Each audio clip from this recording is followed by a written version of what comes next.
to South Carolina. It's a Palmetto State showdown today as the Furman Paladins come down to take on the Gamecocks of South Carolina, who are looking to get back on track.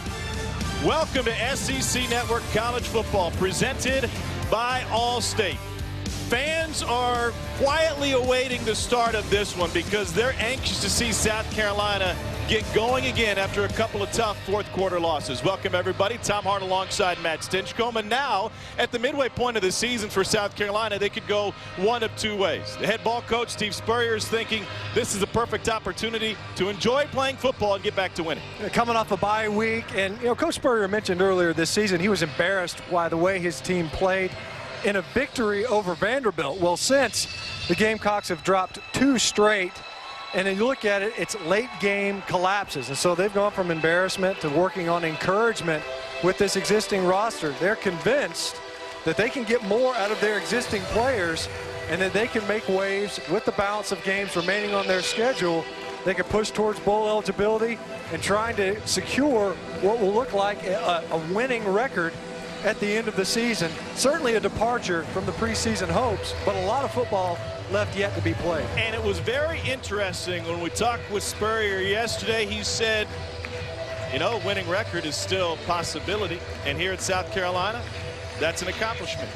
It is a change of pace for a team that has finished in the top 10 each of the last 3 seasons. They've been bowl eligible for 9 consecutive seasons. Furman won the toss. The Paladins have elected to receive. They're coming off of one of their best performances of the year, though it was a loss to Coastal Carolina, one of the better teams at the FCS level. These teams first met in 1892. That was a 44-0 Furman shutout.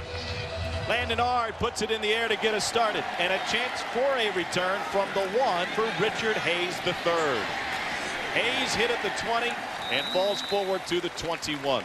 Now let's say hello to the 3rd member of our broadcast team to the sidelines, and Casey Smith. Guys, following the loss to Kentucky, the South Carolina players held a players-only meeting. The coaches are hoping to see that energy on the field today. Defensive coordinator Lorenzo Ward said, we're trying to find those 11 guys that will come out and do what they're supposed to do, and today's an audition. Guys? They've averaged 28 defensive players in SEC games, Casey, and he has said we want to minimize that. Only the best will play, and we'll see how they stack up against a very versatile Furman offense, quarterbacked by P.J. Blazejowski. And on the first play, it's Antonio Wilcox to the right side, and Wilcox picks up a couple. South Carolina defense has certainly struggled. They failed to stop JoJo Kemp and the Kentucky Wildcat last time out. They are towards the bottom of the barrel in the SEC and nationally in quarterback pressures, opponents' third down conversions, rush yards, and the list goes on and on. I don't know that we should be overly surprised when you look at the departures that South Carolina had in the back end, both cornerbacks and the 3rd corner, and then on their defensive front, a lot of transition on that side of the ball. Hank McLeod now in a tailback. The quarterback, Blazejowski, lets it go on the option toss, and it is a first down to Andre Suttles. P.J. Blazejowski out of St. Augustine, Florida, replaced Dylan Woodruff against Coastal Carolina as he makes his 2nd start, and he brings a true running threat to the quarterback position. And it also presents a bit of a quandary for any defense when they face a running quarterback, because if you want to have an even numbers or at least a numbers advantage in the box, then it's hard to play a safety deep to help in pass coverage. We'll see a lot of cover 0, no safeties deep, and man coverage on the outside. And now they give it to the fullback, Ernie Kane. And so on this very first drive, we've seen Wilcox carry it, the pass to Suttles, and a give to the fullback to keep South Carolina guessing. And you look at South Carolina from a personnel standpoint, certainly have an advantage. And Casey mentioned this is a bit of an audition. This is going to be a mentally challenging game for South Carolina because of the many different things that Furman is doing offensively. Some of it is trying to identify what they do best, but they'll throw a lot of different formations, and they do a lot of different things offensively. We'll even see probably some triple option today. Zone read turns into a pass option for Blazejowski. Now he's trying to scramble, and he crosses the 40. Jonathan Walton ran him out as we take a look at Stinch's stars. We haven't heard from him yet, but Hank McLeod is a guy who has really upped his production, finally healthy for the Paladins. And defensively for South Carolina, they've been looking for consistent performers. Sherrod Golightly is one of those guys from his spur position, the hybrid linebacker spot. He plays out in space, but also will be in the box. And then JT Surratt, the lone returning veteran player in the defensive front, has been a good anchor for him as well. Third down for Furman. Blazejowski pumps once, lets it go incomplete. Good coverage on the back end from South Carolina. Andre Suttles was the intended receiver. Bryson Williams had him blanketed, and that will bring up fourth down. Bryson Williams is the other guy. So you look at what South Carolina has had so far this season. Bryson Williams, probably one of their best cover guys. They'll move him around, play him at safety, they'll play him at corner. He knows what he's doing in the defense, and that's something that South Carolina has looked to do, streamline their defensive play calling to allow their players to play faster. John Croft Hollingsworth will punt it away for Furman. Steve Spurrier elects Pharaoh Cooper. He's back to return. And a beautiful punt taken over the shoulder at the 9. Broke one tackle, gets by another. Flag on the play, outraces the third. He's got big guys chasing all the way to the 40. And leaps forward to the 45-yard line. There's a flag all the way back at the 16. But a good indication of why Steve Spurrier likes the playmaking ability of Pharaoh Cooper. 32-yard return that likely won't stand. During the return, the illegal block in the back, number 23 of the receiving team. That'll be half the distance to the goal, first down. Tom Ritter is our white hat today. Saw Pharaoh Cooper with the over-the-shoulder catch of that punt, and a great punt it was. Couldn't quite see it that first time around with number 23, I think it was Lorenz Bryant, with the block in the back. But regardless, you could see in our meetings yesterday, we offered was Pharaoh Cooper, the Bruce Ellington of this roster. He thinks absolutely he's a playmaking type of ability, not only out of that Wildcat look, but in the return game as well. Gaining some nice field position, but this time negated by a penalty. Only one quarterback has taken a snap all season for South Carolina. That's the fifth-year senior Dylan Thompson. He was at the heart of that players-only meeting this week. Play action from Mike Davis, pulls it back. Cooper has it, and he spins his way all the way to the 20-yard line. A couple of touches for Cooper.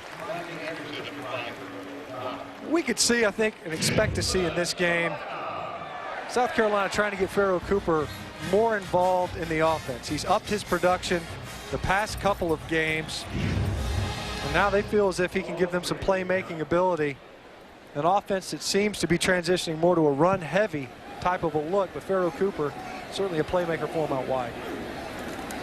Mike Davis gets his first carry, gets touched in the backfield, and still manages nearly 4 yards on first down. Quarterback Dylan Thompson, fifth-year senior from Boiling Springs, South Carolina, threw for 218 yards and a touchdown against Kentucky, but 3 interceptions for Thompson in that Saturday night loss 2 weeks ago. You can see Thompson where he'll have stretches of really good play, and you could really point back to the University of Georgia game. Well, it was probably his peak. He played his best in that ball game, and it's been diminishing returns ever since with his QB rating going down. They're going to throw it on second down, right down the middle, and a first down to the tight end, Rory Anderson. Right on cue, reminiscent of that Georgia game. Rory Anderson played a prominent role. You see from his tight end position, gets a free release off of the line. Nice window right in the soft portion of the zone defense. Rory Anderson provides a big target for Dylan Thompson in the passing game. 24-yard completion as the Gamecocks near midfield. Mike Davis has 1 carry on this opening drive. Here's his second. Tripped up and gets past midfield. It was very interesting talking with Steve Spurrier yesterday, lamenting, in hindsight, obviously, some of the play calling against Kentucky.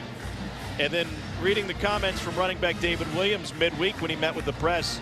David Williams suggests that South Carolina will run the ball 75% of the time from here on out. Back to the run again, and that is a first down run. And when you go back to the way that Kentucky game started, Mike Davis was absolutely dominating the Cats as they opened with a 19-play, 79-yard drive that ate up nearly 8 minutes. Why wouldn't they run?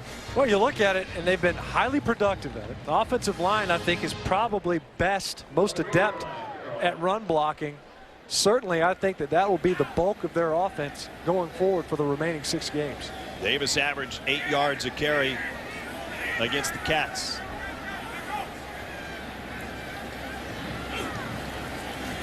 Play action. Thompson lets it go deep down the sideline, looking for Demir Bird, incomplete. Other than Nick Jones and Pharaoh Cooper, South Carolina has kind of struggled to get production from their other receivers. Demir Bird is a guy that can stretch a defense, been relatively quiet throughout this season. Shaq Rowland, who was suspended for the previous game versus the University of Kentucky, another guy meeting with the coaching staff. How do you get them more involved? Well, it might be difficult at this point if in fact they do go to a more 75% run heavy offense. Furman shows blitz on 2nd and 10. Diving grab by Pharaoh Cooper and a South Carolina first down. There's no denying there's some strong rapport between Dylan Thompson and Pharaoh Cooper. You see him looking to the left of his formation and coming back to Cooper from the slot. It's a well-thrown football. There's a couple of floaters versus the University of Kentucky. One of his interceptions by Dylan Thompson at the end of the 2nd quarter. He was trying to fit the football into Pharaoh Cooper, it looked, and the ball sailed on him. Right now, it seems as if Thompson's dialed in pretty well. That was a gain of 25. Thompson to throw again to the corner of the end zone. Caught. Shaq Rowland. Touchdown, South Carolina. So Dylan Thompson spreading the ball around a little bit. It's a 3rd touchdown of the season for Rowland. Another well-placed ball. You can see, of course, plenty of room to fit it in. Shaq Rowland, enough time to corral the pass, drag both feet to ensure the completion is made. And you see Dylan Thompson on target in this ball game. A little bit of leak in the protection. He stayed so secure in the pocket, stood tall, and delivered a strike. Elliott Fry for the point after. He remains perfect there, and the opening drive is exactly what Steve Spurrier wanted to see. Thompson goes 4 for 5 for 76 yards. Mike Davis carries the rock, and Shaq Rowland has been found, and he finds the end zone to put the Gamecocks on top. High expectations in the Midlands as South Carolina opened the season as a top 10 team in both polls. They got blown out in the season opener here on a Thursday night on the SEC Network. A&M handed their first loss in a season opener since 1999. They won their next 3 games. East Carolina, a good team. Georgia, a great team. And on the road at Vandy. And then they lost their last 2, blowing 4th quarter leads against Missouri at home and on the road at Kentucky, where they led by 2 touchdowns. Week 6, they dropped out of the AP poll for the first time in 69 consecutive weeks. And the 3 losses in the first 6 games. Fastest of 3 losses since Spurrier's first season here in Columbia in 2005. So, Sir Big Spur was wondering, like a lot of the folks that call into the talk shows around town and throughout the state, what's wrong with South Carolina? Fact is, they had a loaded schedule on the front end. They did not perform against some of those great teams, although they had opportunities. And Spurrier has pointed out, you know what, we could be 5-1. Then again, we could be 0-6. A lot of times, that's what it comes down to. Opportunities is a great word. How do you manage those opportunities? In the first game, there wasn't a lot of opportunity. Texas A&M was a buzzsaw. South Carolina walked right into it. A young defense got exposed early. But then there have been stretches of improvement. East Carolina is a very respectable football team, maybe even a playoff picture crasher if things just become cataclysmic amongst all the Power 5. Regardless, likely going to be in the top 6 bowls. But the schedule was not a friend to South Carolina defensively, and offensively, they collapse at all the wrong times. Second possession for Furman. This is Andre Suttles who tries to get to the edge. Another completion for P.J. Blazejowski, who is the 5th different starting quarterback in the last 22 games for Furman. They've been bit by the injury bug that includes some Wildcat quarterbacks. But Blazejowski was a guy that they were hoping to redshirt coming into the season. They lost their starting quarterback at the very outset. They lost their best defensive player. And so it's been a quarterback carousel for Furman. Reese Hannon suffered a fractured ankle in the season opener against Gardner-Webb. And we see what Blazejowski can do with his legs as he carries for a first down. Well, certainly that's an element that Blazejowski brings to the Furman offense. The zone read does a great job with the pull there. Whenever the edge defender collapses down, in this instance it's Gerald Dixon.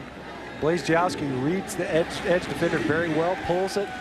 This is something that, in visiting with Coach Ward yesterday, the defensive coordinator for South Carolina, who's in the box for this game, coordinating for the first time from that area, he knows that they'll see elements of this offense from Furman next week versus the Auburn Tigers. And it's a toss sweep for Antonio Wilcox, and he gets tripped up, picked up a yard maybe. It was interesting when we were talking with Coach Ward that he said in many ways that this was a tougher team to prepare for in Auburn, in the sense that Auburn is going to go 2 running backs. They're a little bit more predictable, even though it's obviously one of the best running games in college football. Yeah, I mean, Furman is a smorgasbord of offense. I mean, just kind of a menu. So let's see what we can do here. Let's run a little bit of an option. Let's run a little zone.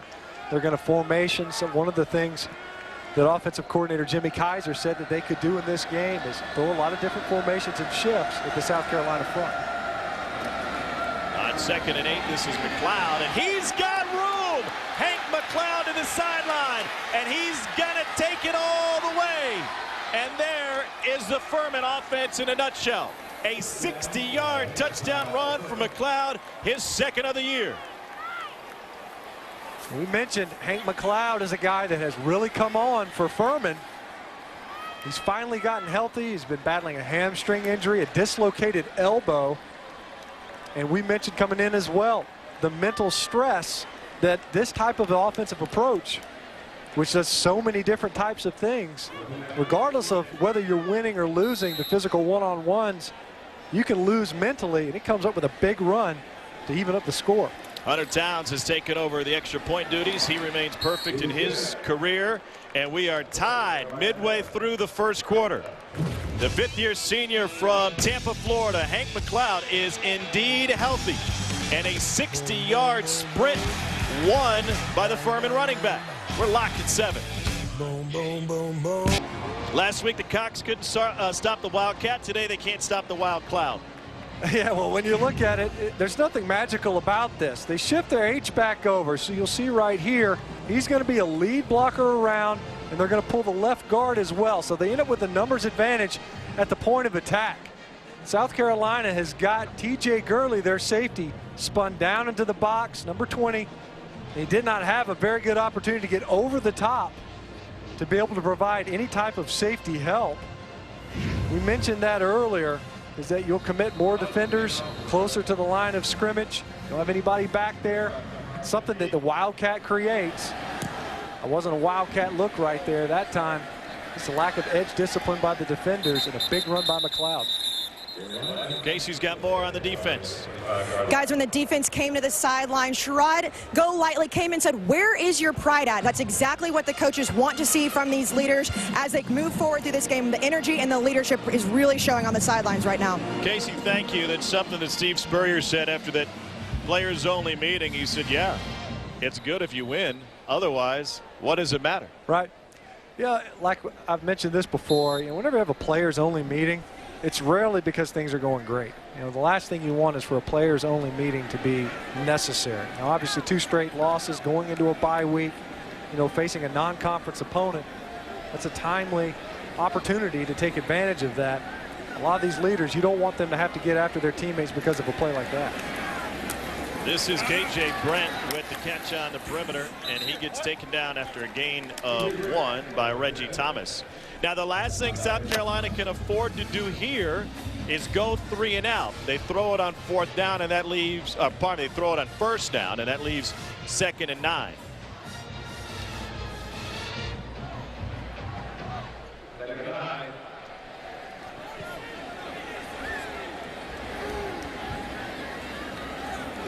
Three wide for Dylan Thompson. 1st down grab for K.J. Brent. And a little bit more as Furman was soft in their coverage. And the Gamecocks have it near midfield. Plenty of cushion to be able to deliver the football. Dylan Thompson and KJ Brent standing all alone on the far sideline. But you're right, Tom. This is one of those instances where, if you see a defensive collapse, can you answer offensively? Can you not only maintain possession, but gain field position and try to capture more points on the scoreboard? Last thing you want is to get your defense right back out there. Thompson to throw it again. Stops. Cox lets it go deep. And we'll get a flag on the play. He was trying to find Demir Bird. Jamari Milliken couldn't find the football, and he rear-ended Bird. That'll draw a flag and a traffic citation. A moving violation, no less, I think, with the rear-ended. Pass interference, number 13, defense. 15 yards from the previous spot. Automatic first down. You look at what South Carolina is doing offensively, driving the football downfield. Did you see that ball? Bird actually had to kind of pump the brakes a hair. The ball ended up outside, but certainly plenty of contact to draw the flag. Small sample size alert. South Carolina has run 10 offensive plays. They've thrown it 7 of those 10 plays. So that 75% is skewed the opposite way at this point. By the end of the game, that might turn around, but here early on, the play selection has gone the way of the pass. And they'll do that again on first down. Again over the middle. That's complete. Great hands catch by Jarrell Adams, and he is corralled at the 16 by Thomas Brown. Both tight ends now with catches in this game so far. And you see Adams, how versatile they are. That time he was the flanker. The outside receiver works back over towards the middle of the formation. You see Rory Anderson now and Jarrell Adams both with big catches in the middle of the defense. Great start for Dylan Thompson, 7 of 8. He's joined in the backfield now by Sean Carson. Carson's first carry. Great change of direction. He got a block from his QB, and Carson gets dragged down at the 5. Marcus McMorris with the stop. It's Dylan Thompson paving the way for him. Well, it takes a lot of different things to make a run game go. Some of it's second level blocking. KJ Brent coming inside. Dylan Thompson, Demir Bird wisely throwing those hands up to avoid the block in the back on the outside. First and goal, South Carolina. Mike Davis trying to get out of traffic. A stiff arm and the pylon. He is in. Touchdown, South Carolina, on a power run from Mike Davis right over the top of Gary Wilkins.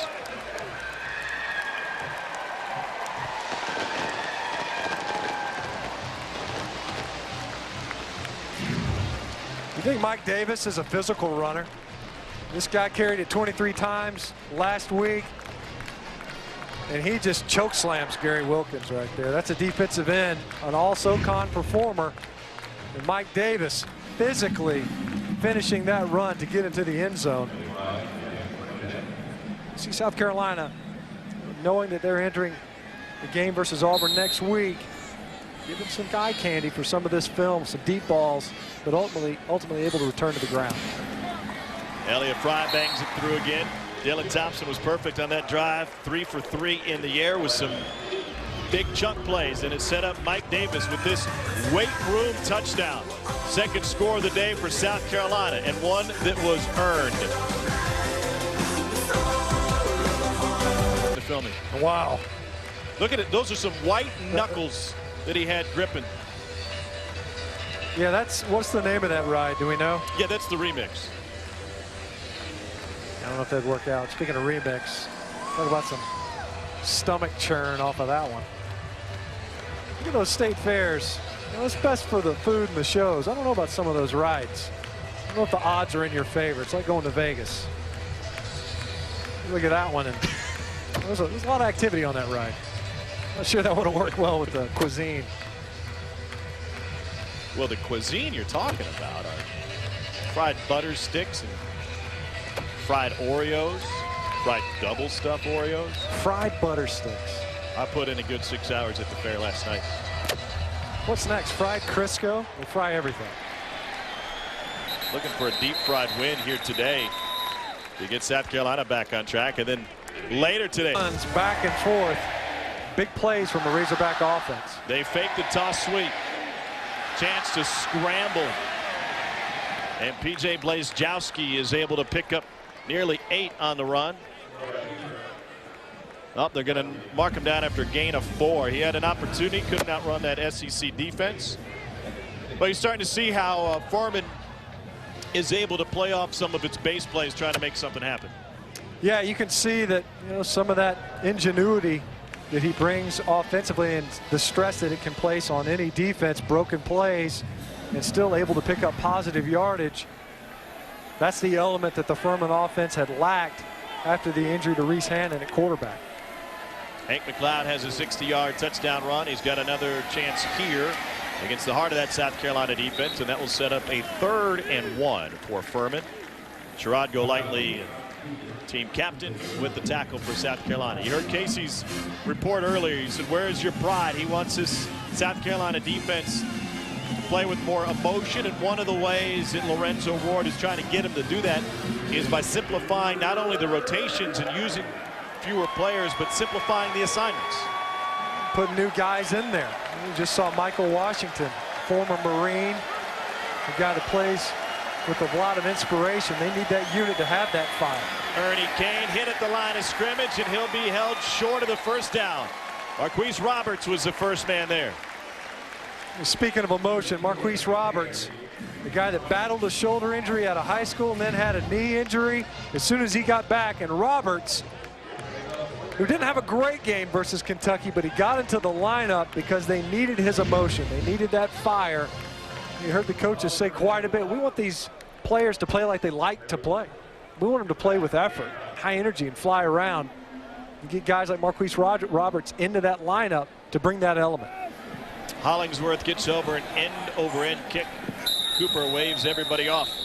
South Carolina will have good field position. They have yet to be stopped today. They've scored on each of their first 2 possessions. The defense coming up big, getting a stop and forcing another punt, playing with emotion. Surgeon, an LSU team that was lucky to get away with a victory versus Florida last week. Mark Stoops did a really good job with that program. Furman brings pressure. That means man coverage, and the pass to the perimeter is incomplete. Trying to find Nick Jones. If you're Kentucky, if you're a South Carolina fan, you're thinking we're not out of this thing in the East. We hold the tiebreak over Georgia. So now all of a sudden, as goofy as it sounds, you want Kentucky to lose out? You want, yeah, you know, yeah, exactly. You never thought that that was going to be the heart, and you obviously you want Florida to beat Missouri because you lose the head-to-head there. You want LSU to take care of Kentucky. You want Arkansas to take care of Georgia to keep you alive in the division. Here's Mike Davis, great vision. There's a flag on the play, and he is still throwing defenders down as he takes it past midfield, but they're going to bring it back.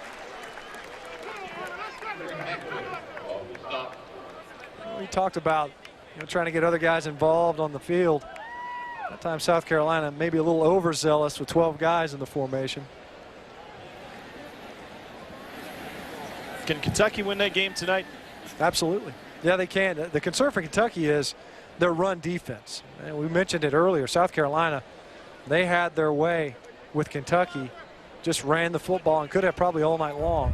Substitution infraction on the offense. The player went out of bounds and came back in and participated in the play. That's a 5-yard penalty.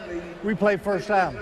You cannot exit the playing field like you're not going to participate and then come back out unless you clear the numbers, which is a key when they talk about participation and trying to fool the defense. But that was just a mistake from South Carolina.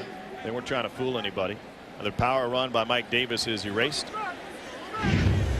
You could see what they liked there on that ground game, going back to what we saw from South Carolina versus Kentucky. And obviously that plays into that matchup versus LSU, as well as Leonard Fournette ran the football versus Florida a week ago. Pressure coming. They set up the screen to Sean Carson. Beautiful design play, but also a great open field tackle by Jordan Hawkins, sophomore from Jacksonville, Florida, in on the tackle for Furman. Jordan Hawkins, if he doesn't nick Sean Carson, he's got plenty of space to run with. That time right guard Will Sport, who's been filling in for Cody Waldrop at the right guard position ever since the University of Georgia game. was out in front on that screen pass. This is the first third down attempt for South Carolina today.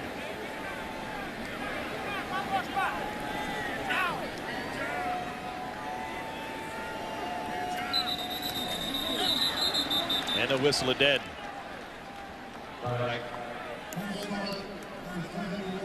Offense, 5-yard penalty, remains third down.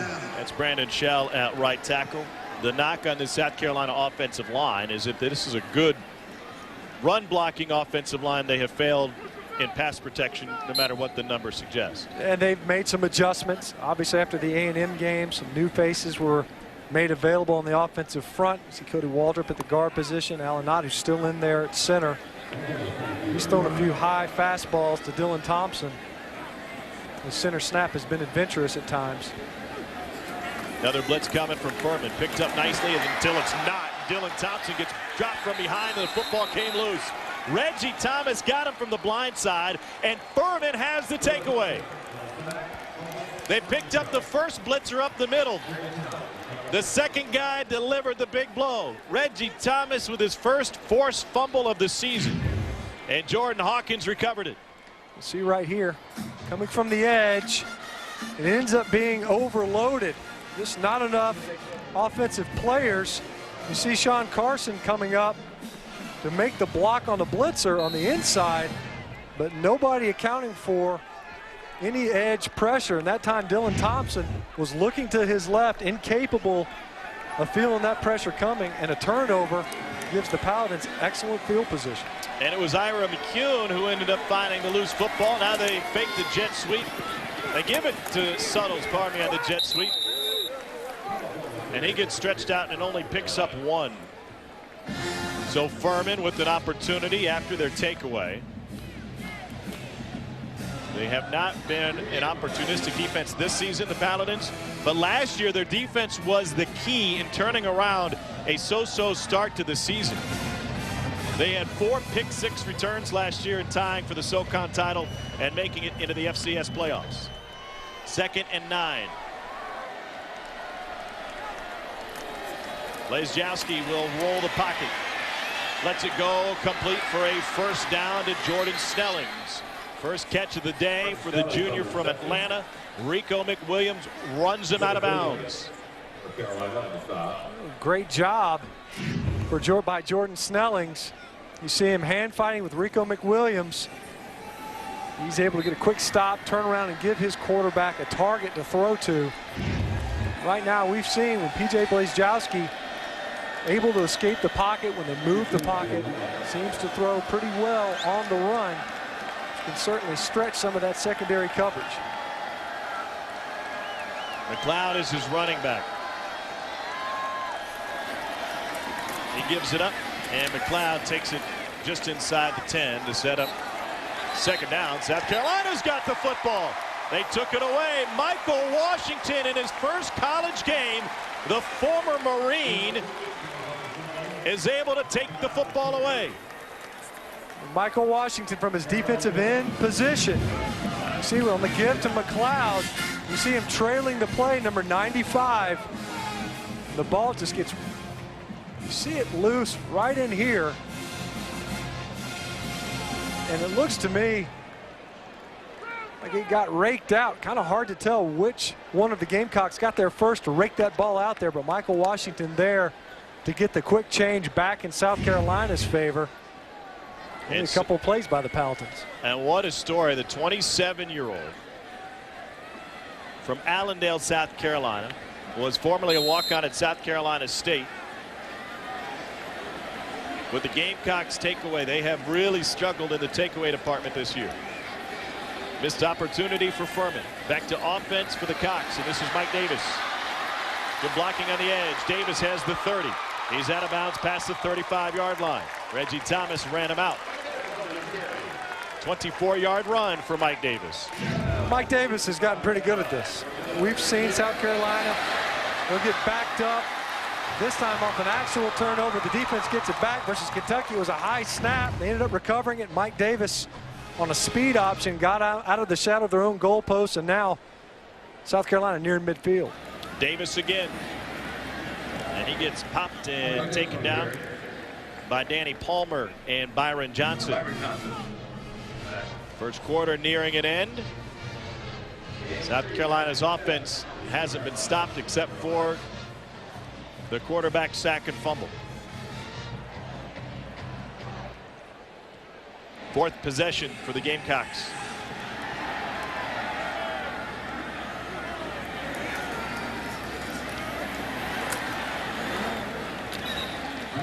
Reggie Thomas with the stop. South Carolina had its backs against the wall, but just their 6th takeaway of the season. Saves what could have been a game-tying touchdown from Furman. And it puts the ball back in the Gamecocks' hands as the first quarter comes to an end. It's homecoming in Columbia, South Carolina, and State Fair weekend, and plenty of entertainment in the first 15 minutes on the gridiron. Touchdown lead for the Cox. Not the fried butter. You're going to pass on that? Well, no, I'm going to have that before half. I like the Ferris wheel. That's more my speed, not the whirl and hurl or whatever that thing was doing earlier. 3rd and 5 for South Carolina. Mike Davis straight ahead. Trying to go to the stiff arm again, but there were 2 Paladins waiting, led by Corey Magwood. And he will be short of the first down, and South Carolina will face a punting proposition for the first time. Though don't be surprised if Spurrier goes for it. This is exactly the time and place that he likes to leave his offense on the field on 4th and short. There was one that they didn't pick up against Missouri, and that may have turned the game around. That not going for 2. And for the 4th time in 7 attempts, they're able to convert a 4th down this season, with plenty of yardage to spare for Mike Davis. Substituted big Drew Owens in, number 88. Mike Davis does such a good job. It's a zone run, and they press the right side. If the ball is intended, the offensive line blocks to the right.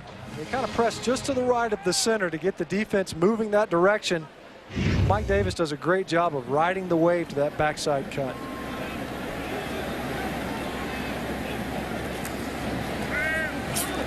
Thompson flicks it incomplete. Great diving deflection by Marcus McMorris out of Newberry, South Carolina. McMorris is their nickel back. Furman is without Trey Robinson, one of their safeties today. Pharaoh Cooper coming from all the way the opposite side of the offensive set. It was a play action right off of that zone run that we just saw from Mike Davis for the big gain. That time McMorris able to trail Pharaoh Cooper and time his deflection very appropriately to get that pass defended. Best pass defense in the FCS. Mentioned Trey Robinson. He is out with mononucleosis. He'll miss 4 games. Had a great game against Coastal Carolina, so they're down a man in the secondary. Sean Carson nearly had it. Not a great toss from Dylan Thompson, and Thompson is saying you got to run a better route than that. Yeah, you could see that time. It appeared Sean Carson turned upfield a little bit earlier than Dylan Thompson had anticipated, and he had to end up pirouetting completely trying to make that catch just as well that he didn't make the completion. Probably would have lost a yard.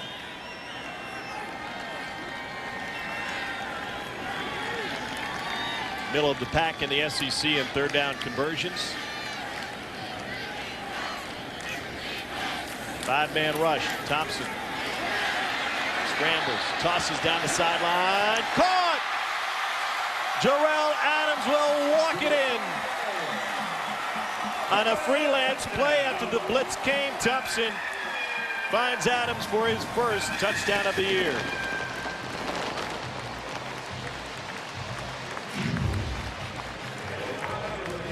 Third and long. Dylan Thompson didn't like what he saw initially, but able to buy time, manage the pocket, and keep his eyes downfield. Able to find big Jarrell Adams. And once again, we've seen the tight ends figured more prominently in this game so far with some big catches. That touchdown drive was set up by a forced fumble from Phillip Dukes, and the recovery by Michael Washington. Dylan Thompson is able to take advantage of it. His 2nd passing touchdown of the game, and South Carolina's got a 2-touchdown lead. A lot of times the difference between winning and losing can be just one play. We just saw a 14-point swing, perhaps, with the forced fumble. Yeah, you know, Furman with the short field. They create a turnover themselves, and then big Phillip Dukes able to rake the ball out of McLeod's hands. Michael Washington gets it back, and South Carolina able to capitalize on a turnover created. And you mentioned earlier, of the deficiencies of the defense so far this season, perhaps one of the most costly can be a drop-off and turnovers. Last year, South Carolina defense able to generate 30 takeaways. This now only their 6th on the season. That's a pretty distinct drop-off from what they saw a season ago. Landon Ard with a knuckleball mishandled by Logan McCarter. He'll smartly take a knee. So from the turf to the hardwood, let's go down to the sidelines. Casey Smith has a special guest. I'm here with basketball coach Frank Martin. Coach, just a week before your first game, you saw a lot during the offseason. You said you've liked. How did your team prepare for the season so far? The way we ended last season, I think our guys are so excited about it, and just it gave us a lot of confidence going into the offseason. So we attacked it with a lot of positivity, and it's kind of followed us right into this year. Playing in a league like the SEC, what challenges do you see for this season? It's hard. I mean, think about it. We had 2 teams in the Final Four. Tennessee was a minute away from being a 3rd team in the Final Four. It's a hard conference, and it's a lot of coaches have been in place and got their programs going. There seems to be a myth that people in the SEC don't care as much about basketball. You disagree with that. How important are the fans for your success? Yeah, fans are awesome. Our fans, we rank 39th, 40th in the country in attendance. Our league is real good. Go tell John Calipari and coaches that have been to Final Fours, like Billy Donovan, that our league's no good, and see what kind of answer you get. It's a great, great league. Heck, what other league in the country has a network that's followed as much as the SEC network? Are you kidding me? It's the best conference in the country. Well, I have to agree with you. And what are your expectations for your team this year as you do rebuild? Just every day, one step at a time. We just worry about the day that we're in. We want to do everything we can every day to get our young kids to get a day older, a day more mature, a day more understanding. And if we can just keep our focus in that, everything will take care of itself. Well, thanks, Coach. Good luck this season. Thank you. Back to you guys. All right, Casey, thanks. Yeah, Frank Martin's team, a year older, a year wiser as he goes into year 3 at the helm here in Columbia.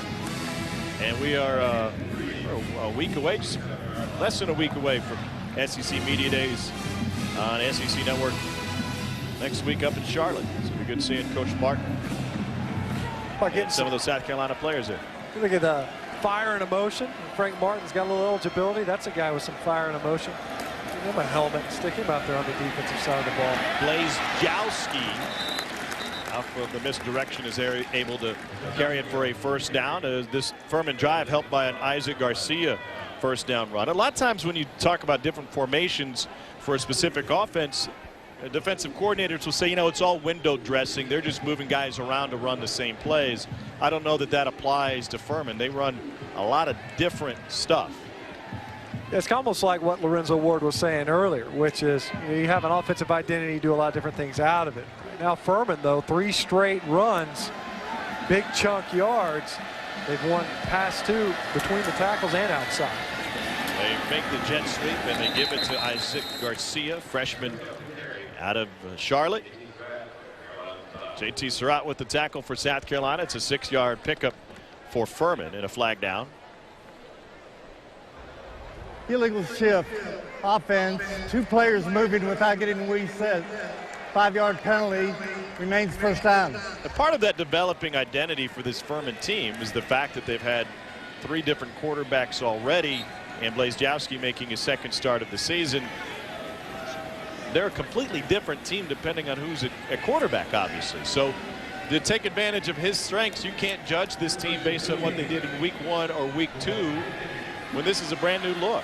Yeah, they're still evolving, and it certainly is going to present some challenges for the rest of the teams that they'll see on their schedule. It's certainly proven challenging at times versus South Carolina. 1st and 15, they go back to the same play, and Garcia is able to pick up nearly 5. That'll set up 2nd down. They started the season, as we told you earlier, with Reese Hansen, fractured ankle in the opener against Gardner-Webb. Last year he missed 3 games in an 0-3 start, helped him to share the SoCon championship. Dylan Woodruff last year broke his shoulder in the season opener, and so he missed time, and Woodruff started 4 games this season after Hannon went down. He's not injured now.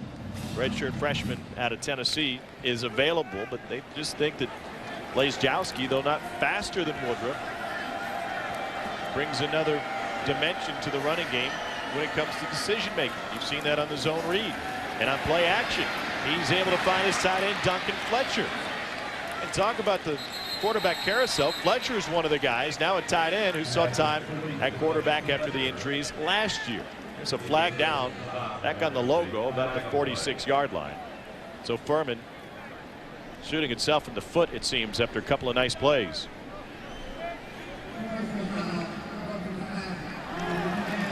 That one will go against South Carolina. Sky Moore roughing the passer. So the Paladins pick up a first down. Maybe a little bit of frustration from South Carolina's perspective. You see Sky Moore absolutely could have pulled up. Unnecessary shot on the quarterback. Didn't go to the head, no targeting issues, but the ball clearly already delivered. Sky Moore just takes a free run. This is the type of play that, you know, from a linebacking core, South Carolina thought that could have been a strength coming into the season. Hasn't necessarily been the case. They've lacked consistency there outside of the spur position with Go Lightly. It's been kind of a revolving door for the Gamecocks. As much as Furman has seen a revolving door at quarterback, lots of different linebackers on the defensive unit. 5 plays into this drive. Furman will use the timeout. 5 minutes into the second quarter. And so the Paladins, after that penalty, have a fresh set of downs and looking to add their second touchdown of the game. All the extra points and field goals belonged to Furman that day. It was a 44-0 win for Furman over the South Carolina College Jaguars on Christmas Eve of '92. That's 1892. The Furman Mountaineers at that point had already been playing football for 4 years. They and Wofford were the first 2 programs to play into Palmetto State. 1st and 10. They fake the jet sweep again. A quarterback keeper all the way, and Blazejowski's got a flag down the sideline, and he's out at the 1. And if this goes against Furman, they will lament this penalty. A beautifully designed play. It would have set up a 1st and goal.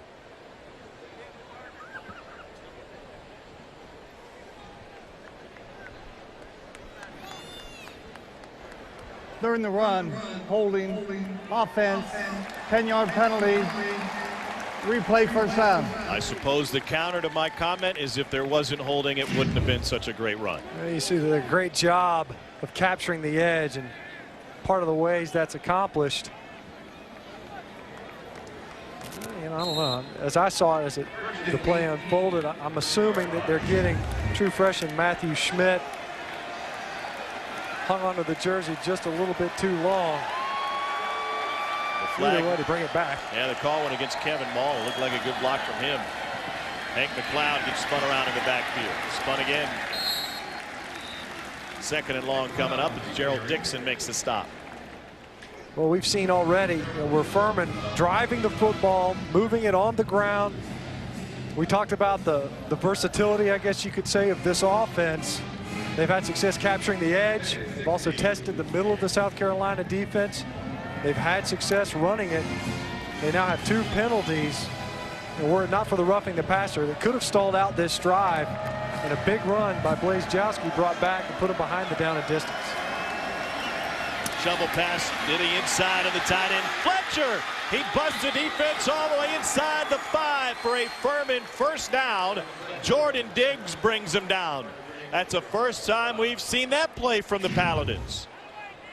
Well, you see Blazejowski, and he's able to stretch Gerald Dixon wide. You can see the effect of the quarterback run, and that opens up the lane for Duncan Fletcher. You mentioned former walk-on, played Wildcat quarterback, now has been a big target for them at his tight end position, and here, that's pretty much a handoff on the shovel pass. McLeod is the tailback. Furman knocking on the door as Fletcher goes in motion. Quick hitter to the outside. The blocking isn't there for Suttles, and it will be no gain. That time, good job. It looked like Bryson Williams was the first one there, able to get out there and get Suttles on the ground. But this is a pretty authoritative drive by Furman. Well, able to overcome 2 penalties. Now facing a 2nd and goal versus South Carolina. We've seen him already rip off a big run by Hank McLeod off a power play. Concerns continue for this South Carolina defense as the Paladins offense, a re-envisioned one, moving the ball. This time they give it on the jet sweep. And nowhere to go for Chad Scott. That will set up 3rd and goal. 10 plays into this drive. Furman needs another 3 yards for a touchdown. Well, that time, South Carolina did a good job of stringing out the jet sweep. Boundary obviously being your friend. But this is the challenge that you face. A mobile quarterback, an offense that's proven to be very hard to predict. Not easy, as we've already mentioned, because it's been re-envisioned. What are the trends in the red zone? Furman has not been good in this area of the field, but the quarterback gives an extra element. They were going to run the shovel pass to McLeod that time after sending trips left, and Duncan Fletcher moved. False start, number 17, offense, 5-yard penalty remains, 3rd down. Big Duncan Fletcher. He's the one that got him down there off the shovel pass just a little bit early. You see that flinch on the end of the line. And the crowd was somewhat into it. It's hard to feel the football when you're that far removed at the tight end position. So that will change the play calling on 3rd down. And it may take the run game out of it. 3rd and goal from the 8-yard line instead of the 3-yard line. Play clock at 3, 2, 1. They get it off. Play action. Pressure. Plays Jowski. Taken down. And a quarterback sack by Sherrod Golightly. That is only the 8th sack of the season for the South Carolina defense, but perfectly timed. And once again, difficulty in the red zone by Furman, undone by a penalty, and it was pressure right away. Kelsey Griffin that time, it looked like disrupted Blaise Jowski's ability to keep his eyes downfield, couldn't find an option. Sherrod Golightly there to clean him up, to deny what could have been a 6-point swing. First field goal attempt of the career for Hunter Towns from 33, and he leaves it right. 2 scoring opportunities missed by Furman on each of their last 2 possessions. First, the turnover inside the 10. That led to a South Carolina score. And then undone by penalties. Backed him up, the quarterback sack, and a missed field goal from Towns in his first attempt. To Furman to play a little soccer, and then ends up being drafted by the New England Revolution and captain of the men's national team. Farrell Cooper in as a Wildcat quarterback for South Carolina. He's got 2 blockers ahead of him. He didn't do much for him. Ira McCune able to crash in and make the tackle on Cooper, and that's the first quarterback not named Dylan Thompson to take a snap for South Carolina. And if you had your money on Perry Orth or one of the other second stringers, and well, Steve Spurrier's not going to award those guys just yet. No, I guess not. And it sounds as if there really isn't a clear backup. We pressed it pretty hard yesterday. Who are we going to see first? If you get an opportunity to put in somebody other than Dylan Thompson, Connor Mitch or Perry Orth, it seemed like it was very much a toss-up. David Williams now in at tailback. Thompson pressured, can't escape, and he's dropped all the way inside the 5 by John Mackey. A loss of 15 yards, and that's that pass protection we talked about with the O-line. That time beat on the inside. It was a twist, and A.J. Cann and Allen Knott, it looked as if they both have had difficulties with active fronts. A lot of twists, lots of games. It started really glaringly in the Missouri game. A.J. Cann, a senior leader, he's just trying to settle folks down. You see that he and his center clearly not on the same page. Communication continues for that South Carolina offensive line. They try to run it on 3rd and long. David Williams gets taken down in the open field at the 15 by Rodney Anderson. Folks, this could be a much different game if not for a couple of Furman mistakes starting with the turnover. We should be tied at 14 and Furman scrambling to take the lead. Absolutely. I mean, when you look at this defense, South Carolina You know, they were able to come up with the turnover, you know, but ceding the yards. That previous Furman drive started on the 25-yard line. They were able to overcome 2 penalties. The third penalty ultimately was one too many for them to be able to still come away with points. They miss a field goal, but the scoreboard does not indicate how close this game really should be or could be. First punt from Tyler Hall. Suttles lets it settle past midfield. And Furman will have fantastic field position after a 37-yard punt from Hall. 3:40 to go in the first half at Williams-Brice Stadium. This homecoming crowd a little bit quiet in front of the head ball coach. Team from the SEC, that was South Carolina. That was before the Gamecocks joined the Southeastern Conference. But if they keep making mistakes, they won't find a win here today. They certainly had their opportunities. You mentioned this is off of a turnover by South Carolina and Dylan Thompson. Hank McLeod gives it right back, putting the ball on the floor, and then a holding penalty negates what was otherwise a great run by P.J. Blazejowski. Then a missed field goal. This is after a false start. And Duncan Fletcher, who had a great catch and run on the shovel pass. It was the penalties that really kind of diffused what was otherwise an impressive Furman offensive drive, and certainly more than a concerning effort by the Carolina defense. We saw the South Carolina offensive line having issues. That led to a big sack, and it sets up Furman near midfield. They send Wilcox in motion. Blazejowski trying to outrun the defender, and he fires a bullet down the sideline, ruled incomplete. Andre Suttles was there. He just couldn't get the toe down. You know, Blazejowski's a fun guy to watch because he doesn't quit on plays. Yeah, he keeps it alive, doesn't he? I mean, we've seen him scramble a little bit. We've seen him do a good job of not only picking up yards when there was no options downfield, and then there demonstrating that he can throw the football pretty well on the run. That one was just a hair too late, trying to get the ball to Suttles on the boundary. There's another flag. Personal foul, chop block, number 52 and 62 of the offense. 15-yard penalty for the previous spot. Replay first down. Right guard Joe Turner, center Matthew Schmidt making his second start of his career. Yeah, we've mentioned, you know, the kind of the turnstile that they've seen at quarterback, but Matthew Schmidt, a true freshman, he's done a pretty good job so far in this game on the inside. It takes time. Sometimes it's more of a timing issue than it is an intentional thing for those chop blocks to occur when you're playing side by side with one another. Paladins have given up 50 yards of field position thanks to penalties. Loose ball, coughed up on the exchange, scooped up by South Carolina. Sky Moore came up with it, I believe, and he will move the pile of Paladins inside the 30.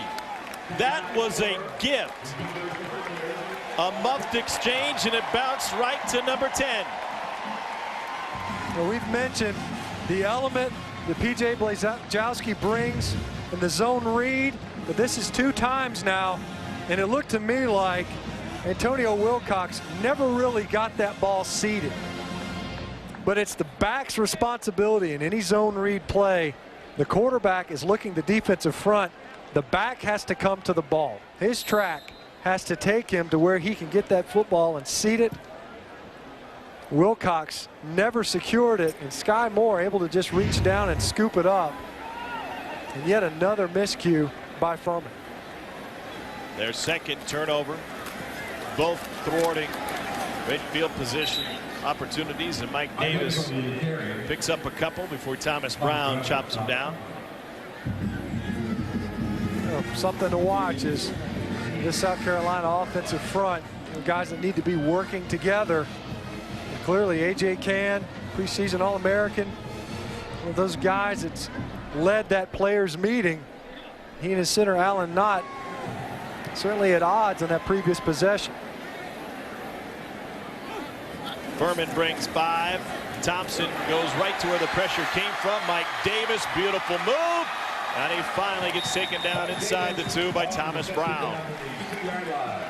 That's another way to get the ball to your big fella, Mike Davis, a guy certainly a receiving threat out of the offensive backfield. Like a long handoff, an easy way to capture the edge.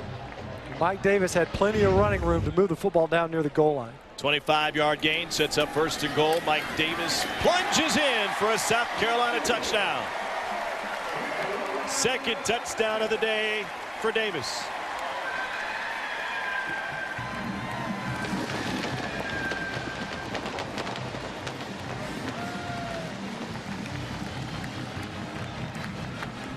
They only needed to cover 28 yards after the Sky Moore fumble recovery and carry. And so Mike Davis does all the work himself.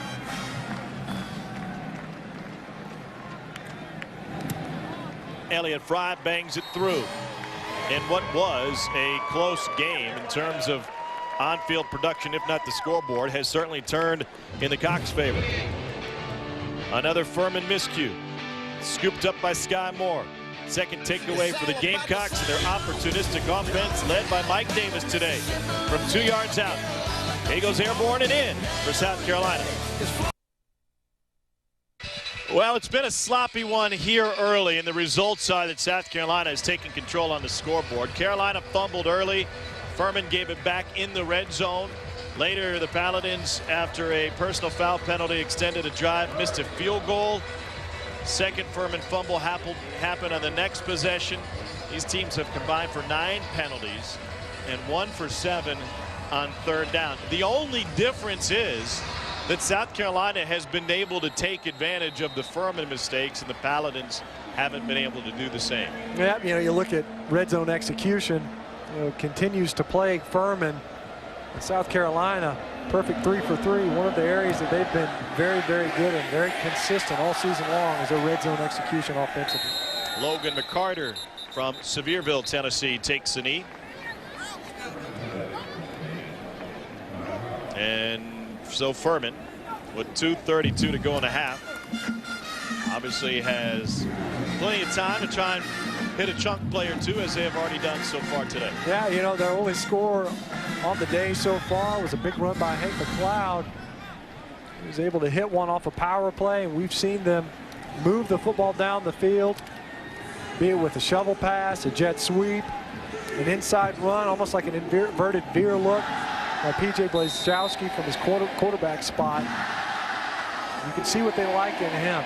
He's a virtuoso, can do a little bit of everything. Kind of developing and growing in this offense before our eyes. Just his 2nd start at quarterback. He gives to McLeod. McLeod gets hit 5 yards into his run by Kelsey Griffin. You mentioned the scoreboard, and you look at it now. It's a 21-point margin, and how it doesn't necessarily tell the story. See South Carolina trying to preserve some time, maybe get the ball back for their offense to continue to work, maybe a 2-minute drill at the end of the half. Especially after what they saw versus Kentucky. We were there, working there going into halftime. South Carolina moving the football down the field, end up with a turnover.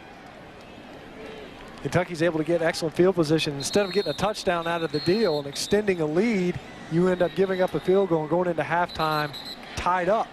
So South Carolina, you see Coach Spurrier giving his defense an opportunity to get the ball back to his offense with time to work. Tomorrow, SEC Network brings you a rewind of a classic SEC game, Alabama versus Texas A&M from 2012. And tonight we got Georgia, Arkansas coming up next, and then Kentucky, LSU in the nightcap. Those games also available live on Watch ESPN. On 2nd and 5, straight ahead run. Should be a 1st down for Furman. Great push by Furman in their interior. Tank Phillips, Matthew Schmidt, we've mentioned already, and Joe Turner. Otherwise, we've mentioned them a couple of times. There's a chop block, but they've done a pretty good job being very assertive in their interior offensive line. Young guys. Previous play there, that was just great push by the interior offensive front by Furman. Furman has 2 timeouts remaining. Blazkowski keeps it. No gain. Another tackle for Kelsey Griffin. Mentioned at the top, I think Casey was talking about, this is an audition. South Carolina's looking for guys. They're looking for guys that look like they want to play football. You know, there have been moments, there have been stretches. They talked about the fourth quarter versus Kentucky, where the defense, they didn't look like they were playing as hard as they could. Now, that's concerning. We talked to the coaches yesterday. What do you do about that? How do you get better effort out of these guys? Coach Spurrier mentioned earlier this week that he can't turn this thing around. The players have to do it. It has to be their decision. It's been somewhat of a lackluster effort defensively in this game. On 2nd and 10, Furman to run it again. McLeod with the bounce, and then just got tripped up. And so what we'll see out of South Carolina going forward, and what they're going to ask of their guys, is to, I'm sure defenders want to play in a creative system where we can stunt, play line games, blitz. They've essentially lost that right. You're going to play straight up. You're going to be responsible for your gap. And that's what we're going to be, because this defense was out of position too often against Kentucky, and that cost them a game. Yeah, you could see in Kentucky, and that's one of the things Coach Ward mentioned, is that, you know, they would have a line slant. You slant your defensive line, and it ends up making your front that much more soft if you can't put on the brakes and anchor down, which they don't feel as if their guys up front are capable of doing that. But it almost makes you a sit and duck if an offense knows that you're not going to have a whole lot of movement. But if they can't handle it, then they can't handle it.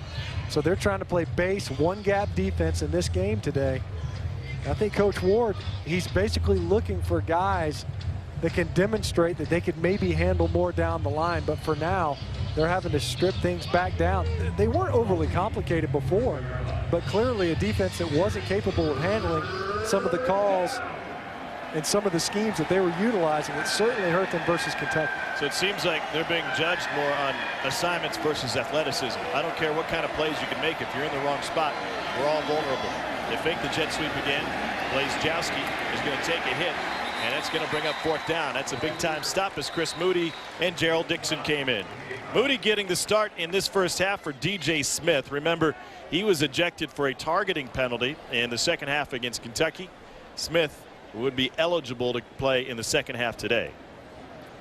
And DJ Smith, another young guy for South Carolina, who they're looking to get injected, and Chris Moody did a good job coming up on that play. After the play, unsportsmanlike conduct, number 54, White, number 10, defense. Both those players now have one unsportsmanlike. It's Charles Emert for Furman and Sky Moore for South Carolina. Moore had that big fumble recovery, offsetting penalties. There's 53 seconds left in the half. Here's what happened at the end, right in the middle of the play. Emert with the push, and Moore pulled that old leaning tower of Pizza play. Yeah, he just lost his balance a little bit, right? And there, what they're talking about is how much they've enjoyed going to school here in the state of South Carolina. And, you know, the thing of it is, Sky Moore, a guy they were expecting to step up, had a big game versus Georgia, great open field tackles, but he's kind of strobed and faded throughout this season, and now 2 personal fouls in this game. One that helped extend a drive that ultimately resulted in a missed field goal. But Sky Moore, he needs to make his presence felt based on tackles, based on assignments, not necessarily in the penalty column. Greenwood, South Carolina native John Croft Hollingsworth has another chance to punt it away following the Gamecocks timeout. They want a good return from Farrell Cooper. Beautiful punt, plenty of hang time. And Cooper backtracking at the 10. Can't get through the second wave. 5-yard return. Autograph brouhaha that's going on in college football right now. And Coach Spurrier said, you know, I had 3 of my former stars back for the spring game. And Connor Shaw, Jadeveon Clowney, Bruce Ellington. Had them all sign a football for me. It was a charity football. And they wanted those 3 signatures of my own. So I asked them to sign it. And afterwards, I gave them each a fresh, crisp, clean $20 bill. I can pay him now. They demurred and said, "God, you don't, coach, you don't have to pay us for our autograph." No, you deserve it. You deserve it. Take the 20. I believe that's under market value, though, especially for Mr. Clowney. Yeah. Well, especially around here, I would argue that Connor Shaw, I'm sure his would garner quite a bit of attention, too. But somewhat of a symbolic gesture, perhaps, from the head ball coach, who's long advocated for players to get some level of quote-unquote compensation. Thompson wants to throw down the sideline. Beautiful catch by Shaq Rowland. And with 2 seconds left on the clock, South Carolina can dial one more play up. It's kind of a strange-looking ball. It hung up in the air a little bit. And Shaq Rowland ends up reaching kind of behind his head to make that catch. Nice concentration right there along the sideline. We mentioned Shaq Rowland kind of quiet. Still only 2 catches, but one of them in the end zone on the first scoring drive for South Carolina. So that one went for 30. Furman has 2 timeouts left. And there might be a timing issue here. Ready to go. South Carolina will run one more play. Here comes the pressure from the edge. Thompson lets it go deep down the sideline and overthrew his man, trying to find Shamir Jeffrey. So the former Mr. Football here in South Carolina, Shaq Rowland, gave the Gamecocks a chance with his second grab, but all in all, on the scoreboard, it looks great for South Carolina. A 28-7 lead. Dylan Thompson, an efficient first half, 11 of 16 for 226 yards, couple of touchdowns. And they nearly ended the half even in terms of pass run, 18-16. Casey Smith standing by with Steve Spurrier. Coach, you said before the game that you want to see your defense play better and with more effort. How do you assess their play through the first half? We held them to 7. They had that one long run and had a little drive there, but our guys are playing hard. We're playing pretty decent right now. Little bit of a sloppy start, but you are capitalizing on Furman's mistakes. What do you want to see continue in the second half? Well, we got to keep running the ball probably a little better. And pass block, we just opened the gates on Dylan. We thought we had a chance to throw it in the end zone, but we opened the gates on him. Good luck in the second half, Coach. Thank you. All right, Casey, thanks. Yeah, pass blocking an issue for South Carolina. They finally got on the plus side of the run pass differential and play calling. It's a 28-7 lead. Now let's take you to the studio for the SEC Network halftime report. Peter Burns and Tony Barnhart. Guys, well, we're on their way to that 17th straight victory versus non-conference opponents. Welcome to it, ladies and gentlemen, boys and girls. It is the SEC halftime report. I'm your host, Peter Burns, along with Mr. College Football, Tony Barnhart. Tony, what did we see in that first half? I thought Coach Spurrier was being a little bit kind. I didn't think his defense played well at all. I mean, gave up 141 yards rushing. They came into this game either last or next to last in every major defensive category. And, Peter, they got to go to Auburn next week. They got to play a lot better than this. 141 yards rushing they gave up to Furman. So what is going on? And they changed it up with Lorenzo Ward as well, too, for the... Yeah, Lorenzo Ward, the defensive coordinator, went up to the box hoping to get a better look at things. Maybe that's going to work out down the road, but they've just got to play tougher. Frankly, to me, Peter, they look like they're out of shape. They look like they're gassed to me. Yeah, I was going to say that's one thing that will not fly with Steve Spurrier. A kudos to Michael Washington, though, 27-year-old former Marine. Fighting for it all, you can stick it to me. It's right, it's all superhuman. We're gonna get you to fight for it all your life. You've been working every day and night. It's all superhuman. We're gonna get you to power. Well, welcome back to SEC Network College Football, presented by Allstate. At the half, South Carolina leads Furman 28-7. Tom Hart alongside Matt Stinchcomb. So around the country, you flip over, you see the score, you say South Carolina's dominating that game, right? Well, it might be just a tad misleading. Yeah, I think it is. I mean, obviously the score is in a point where that clearly South Carolina's controlled the football game, but it's been very up and down performance, and the causes for concern coming into the game, I think, still continued through that first half from a protection standpoint. Obviously, defense able to generate some turnovers. That's a good thing, but giving up big plays and sustained drives to the Paladins, that's not what they were looking for coming out of the bye week. Steve Spurrier said at the break he wants them to be able to run the ball more, and that's exactly what they've gotten from Mike Davis. He's playing with style, brought to you by Bell. Well, of the offensive highlights, a lot of them have centered on Mike Davis, and not just as a runner, but as a receiver out of the offensive backfield, giving Dylan Thompson a quick target, but finishing runs with authority and showing some of this passion and effort that the coaches have been talking about wanting to see from their players. So the good news for South Carolina is they'll get a chance to establish that running game in the second half. Mike Davis today with 81 yards on the ground, couple of touchdowns. And they'll start second half with possession, as Furman will put John Croft Hollingsworth back to work.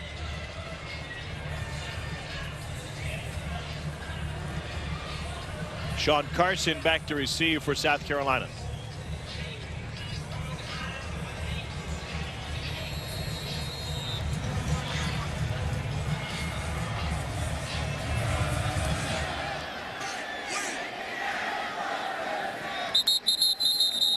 Let's go down to the sidelines and check in with Casey Smith, who caught up with Furman head coach Bruce Fowler. Guys, Coach Fowler told his team to keep their poise during halftime. He said this game is not over yet. He described the first half mistakes as uncharacteristic. He said he didn't expect those mistakes to happen, but he does believe that they will be fixed in the second half. He does like the way his team is running the ball and wants to continue to see that on offense. Fowler's in his 4th season as the head coach at Furman. He was a longtime defensive coordinator at Vandy and part of one of the biggest wins in Vandy history right here in 2007. Vandy knocked off 6th ranked South Carolina, Gamecocks team which came in 6-1 and ended up missing a bowl that year. Here's Mike Davis, right side, and right on cue he rips off a 9-yard run. Thomas Brown with the tackle. Nice vision by Mike Davis. We've seen this a couple of times. This is a power play behind big A.J. Cannon. Really, there was penetration early.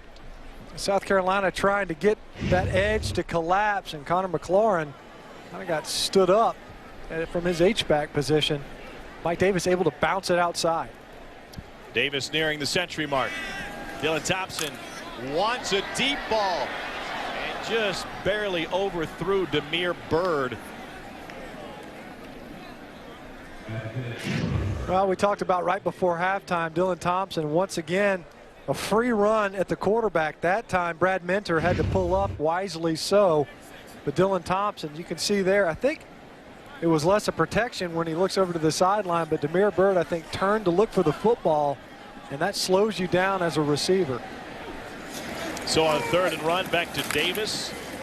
Took a hit at the line of scrimmage, but gets forward for the first down through Brad Minter. Well, Brad Minter for Furman at that middle linebacker spot. His former high school teammate has a big game tonight. Minter is from Hueytown, Alabama, where he played with a guy by the name of Jameis Winston. Davis, right side. You see big Brad Minter again on that stop. If not for him, Mike Davis is probably still running to the end zone. But you talk about a famous high school teammate and Jameis Winston. A lot of scandals surrounding his participation, perhaps in some of these autograph issues. Davis again. You know you're in trouble when our good friend Mark Schleybaugh shows up on campus, right? Yeah. Schleybaugh's got a second home in Tallahassee, and he was there on game day today. Well, we've seen Mark before, during the Cam Newton issues, during Auburn's title run. I think he bought a timeshare in Opelika, Alabama for that. He's been Tallahassee, and he's been a busy man. He hadn't been alone as that story still unfolds. Sean Carson, play action to him. They swing it out to Bird, and Demir Bird with a flag down takes it down to the 45. Loss of football, and it will trickle out of bounds, I believe, in front of the Furman bench. I don't think Marcus, they say he got to it. Somehow Marcus McMorris recovered it before that football went out of bounds. Well, it looked like it was going to end up being a negative yardage play, and it only got worse with the turnover. Pharaoh Cooper, I think, was going to be called for a hold. Certainly be declined if McMorris got to that football in time. Holding number 11 offense, that penalty is declined. Ruling on the field is a fumble recovered by Furman, first down. Second fumble loss by South Carolina today. You see Bird coming underneath the block of Pharaoh Cooper, and McMorris, he was the first one there. I don't think he's the one that caused the fumble, but he was certainly the one that was able to rally to the ball. It was Jamari Milliken, I think, who was there first. And again, another.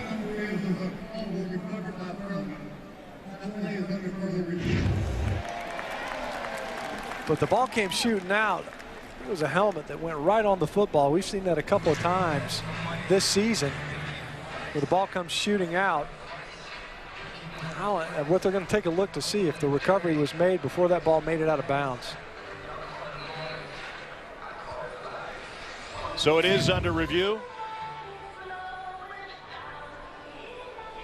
And the review isn't the fumble, it's the recovery and whether or not McMorris had possession before he was established as out of bounds. I think this one is going to stand. Yeah, I think he got there in plenty of time, and it was Thomas Brown, it appeared, who came up and dislodged the ball out of Demir Bird's hands. You know, Bird on the previous play, I believe, Dylan Thompson went downfield.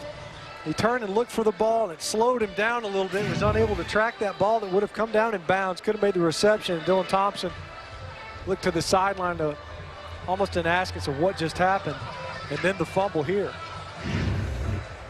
After review, the ruling on the field stands. First down, Furman. And so Furman with the takeaway. And now to put the Paladins in position. You know, concerns continue now. When you look at South Carolina, very uneven play. And you see moving the football. Mike Davis rips off a couple of nice runs. You push the football downfield, and a high percentage throw results in a turnover. They put Fletcher in motion. This time they're running out of the I, and it's a toss to McLeod. Maybe got one. Marquise Roberts with the tackle.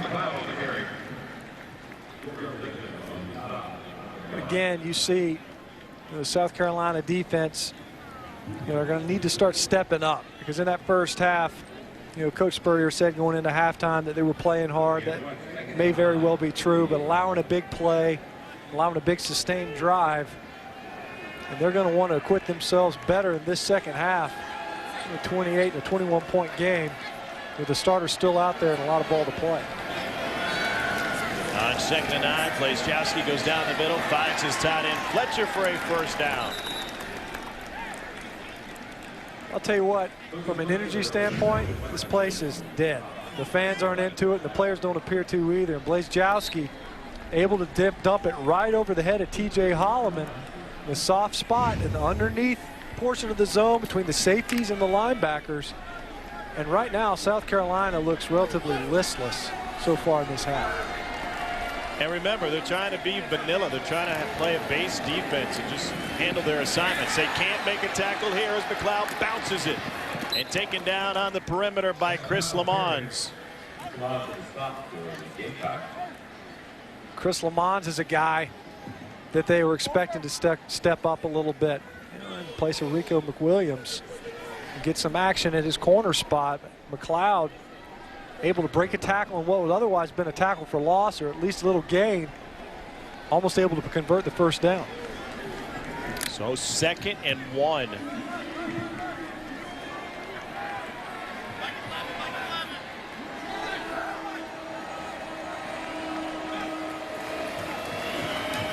Blazejowski scrambles out of the pocket, loses a man and slides down. The defense is getting cut up, but it's not just the defense it's Steve Spurrier is upset about. He's also not happy with his offense as we check in with Casey.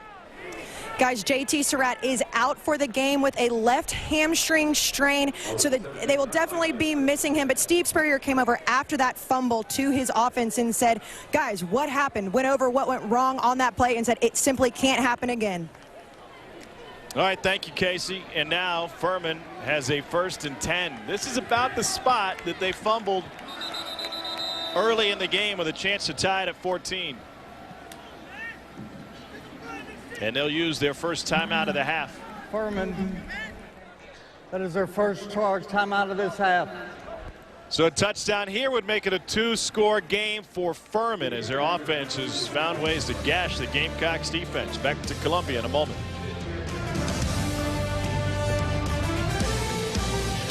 Is marching.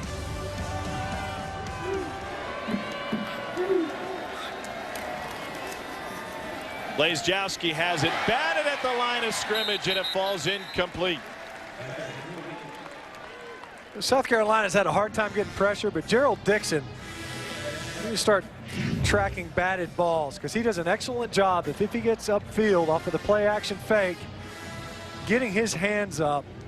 If he's blocked, knows that he's not going to get to the passer. These are high percentage plays. We've seen those plays turn into interceptions and go the other way. Certainly hurt South Carolina versus Kentucky. Dixon doing a good job getting his hands up once again. Isaac Garcia is the running back flanking Blazejowski. 2nd and 10. He's going to be the lead blocker for the quarterback. And Blazejowski is able to knife his way through to set up a 3rd and very manageable for Furman. Maybe 5. Red zone hasn't been very kind to Furman throughout the season. You see the numbers. One of the worst at the FCS level. They're 0 for 2 here today. Missed field goal, turnovers, undoing Furman's efforts. This time, 3rd, call it medium. Certainly not a comfort zone down, but we've seen the Paladins with the capability of breaking contain, moving the pocket, getting the ball downfield. They ran the shovel pass out of this formation in the 2nd quarter. Blazejowski has nowhere to go. There was a flag down. South Carolina was anxious. Deion Green was the man that got in the backfield, and it looked like Gerald Dixon was able to shove Blazejowski down. Yeah, it's, I think, an encroachment penalty on the defense. The 2nd flag would be for grounding. There were 2 fouls on the play. We had offside on the nose guard defense, had intentional grounding on the offense. Those penalties offset, replay 3rd down. Well, the grounding is a shame for Blazejowski because a 5-yard penalty would have given him a 1st down. Instead, they offset. Yeah, you know, what creates the need for the grounding is because South Carolina had a head start. It wasn't just the nose tackle. You would Paladins think that, offensive front didn't have a chance there. Yeah, you would think that a pre-snap penalty like that would be wouldn't lead to an offset. It was kind of a sequential series of events there, but as it stands, yet another crack at converting. Still can pick up the 1st down here in the red zone. They're 0 for 4 on 3rd downs today. To throw, incomplete. Couldn't find Duncan Fletcher. You know, that time, Duncan Fletcher just didn't get his head around early enough. The ball's out of Blazejowski's hands. And Fletcher not anticipating the throw coming. That time, Blazejowski had an opportunity to get it to Jordan Snellings as well on a slant route. Didn't like what he saw there, and now a 2nd chance at converting at least a field goal on their 3rd trip to the red zone. 3rd-year sophomore from Greenville, Hunter Towns, with his 2nd field goal attempt of his career, 29-yard attempt, and it's good. So Towns with his 1st career field goal, 2nd score of the game for Furman. We've got an interesting one here at Williams-Brice.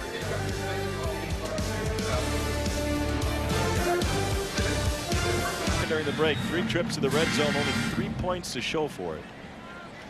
You look at it, you get a number of cracks. How many times do you get to throw the ring over the bottle tops? I don't know. But at Dollywood, it's 10 for $3. I know by experience. You've been taking the tour in preparation of this game. Sean Carson to receive, and he'll take it out.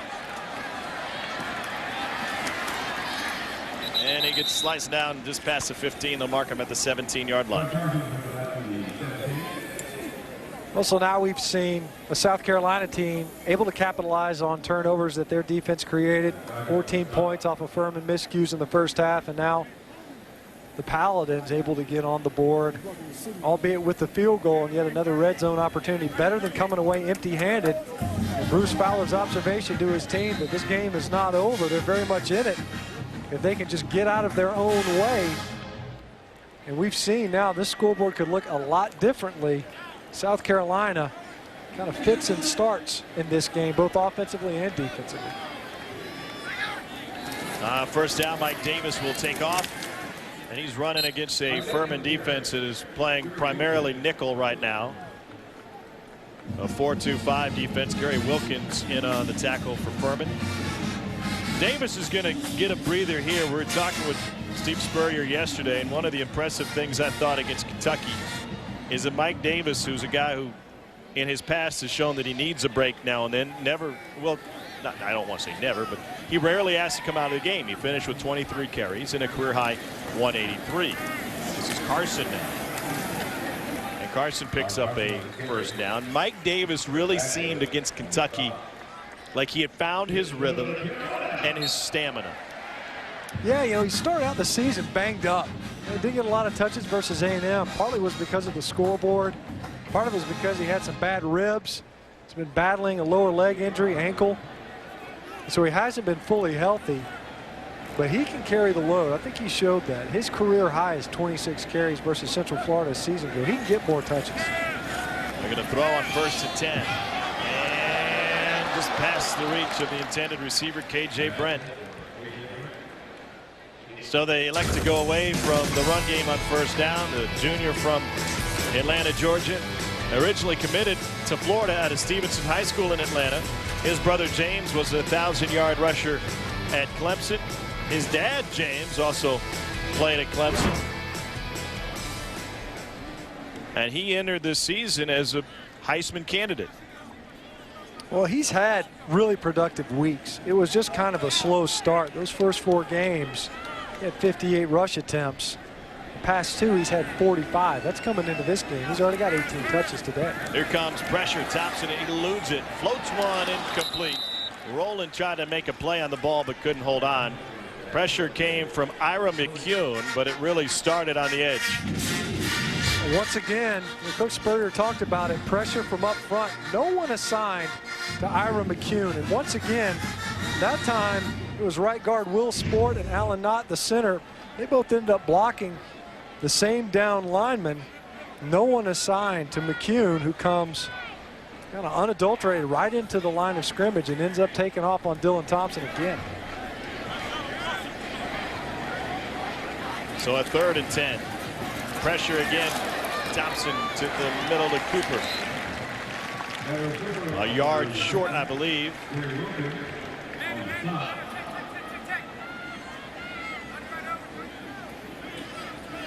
Yeah, offense stays on the field on 4th down. He looks short. And you look at it.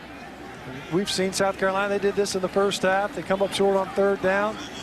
They put the big personnel in there. They've got him in now. I believe it's Drew Owens that's substituted in. Carson is the tailback. He's got it. He's got the 1st down.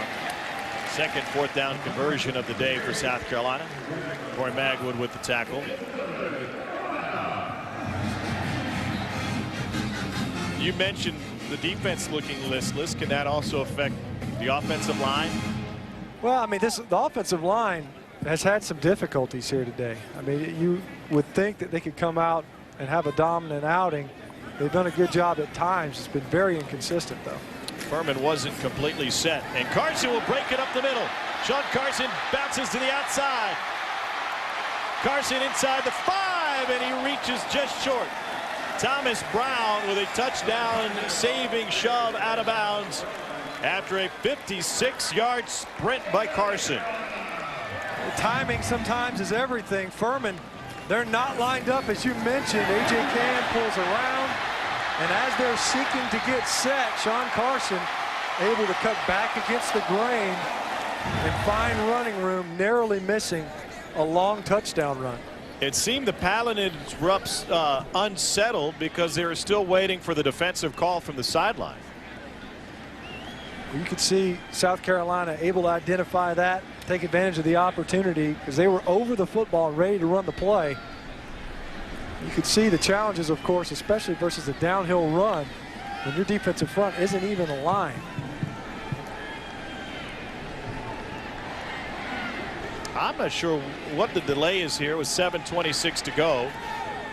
The officiating crew is kind of standing around and waiting to spot the football, but they don't seem to be in any sort of hurry.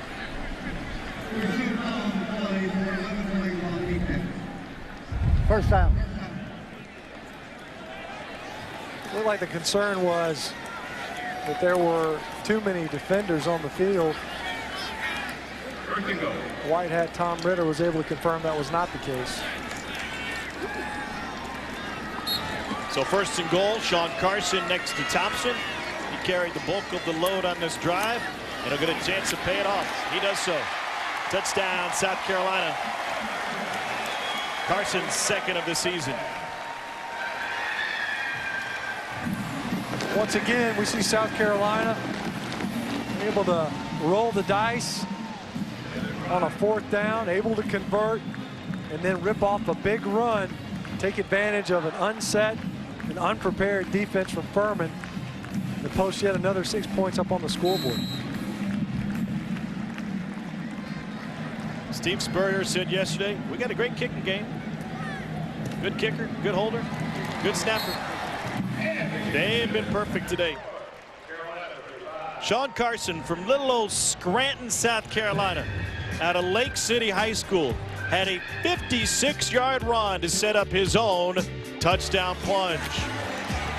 35-10, Cox. Game. Michael Washington, we mentioned earlier, former Marine with a fumble recovery that negated what could have been a Furman scoring opportunity in the first quarter.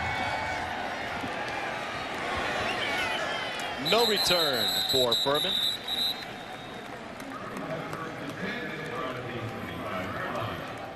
And out to the 25 will come P.J. Blazejowski. There's Washington, 4th-year junior from Allendale, South Carolina. Was a high school class of 2005 with offers from Clemson, North Carolina State, and South Carolina as a safety. He ended up going to the military. And now the 27-year-old seeing his first collegiate action today. He's been on the South Carolina scout team recently. Transferred here a couple of years ago after walking on at South Carolina State. It's a great an impact play for him early on. Great opportunity for him too, Tom. I mean, when you look at it, there have been some attrition, some injury at the defensive end spot coming out of the bye week. A chance for Michael Washington to get some quality playing time. He's capitalized on it. Toss to Tanner Scogan, and he's going to toss it downfield. Ill-advised. It's picked off by South Carolina. And a chance for a big return for Chris Moody. Moody tracked out of bounds. Furman nearly hit a wide receiver pass play last week against Coastal Carolina that would have given them the win in overtime.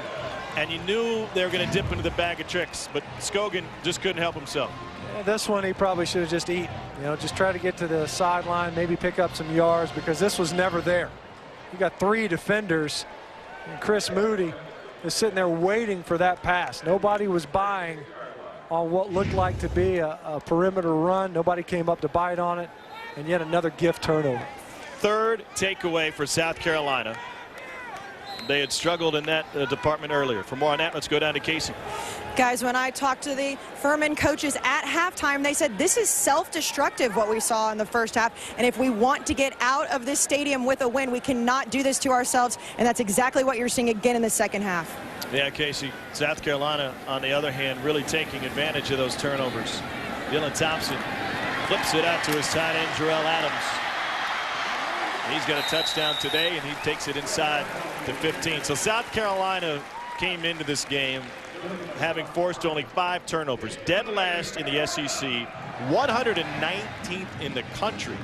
Only Michigan, Louisiana Lafayette, SMU, and West Virginia had forced fewer turnovers, and they get 3 of them today. Yeah, that's certainly a bright spot for them defensively. When you look at it, when you're able to get a quick turnover, get your offense a short field, or deny a scoring opportunity from your opponent, those are bright spots on a defense that's needing to improve, and offense that capitalizes on it. Hey, Perry Orth is in at quarterback, and he hands it off to David Williams.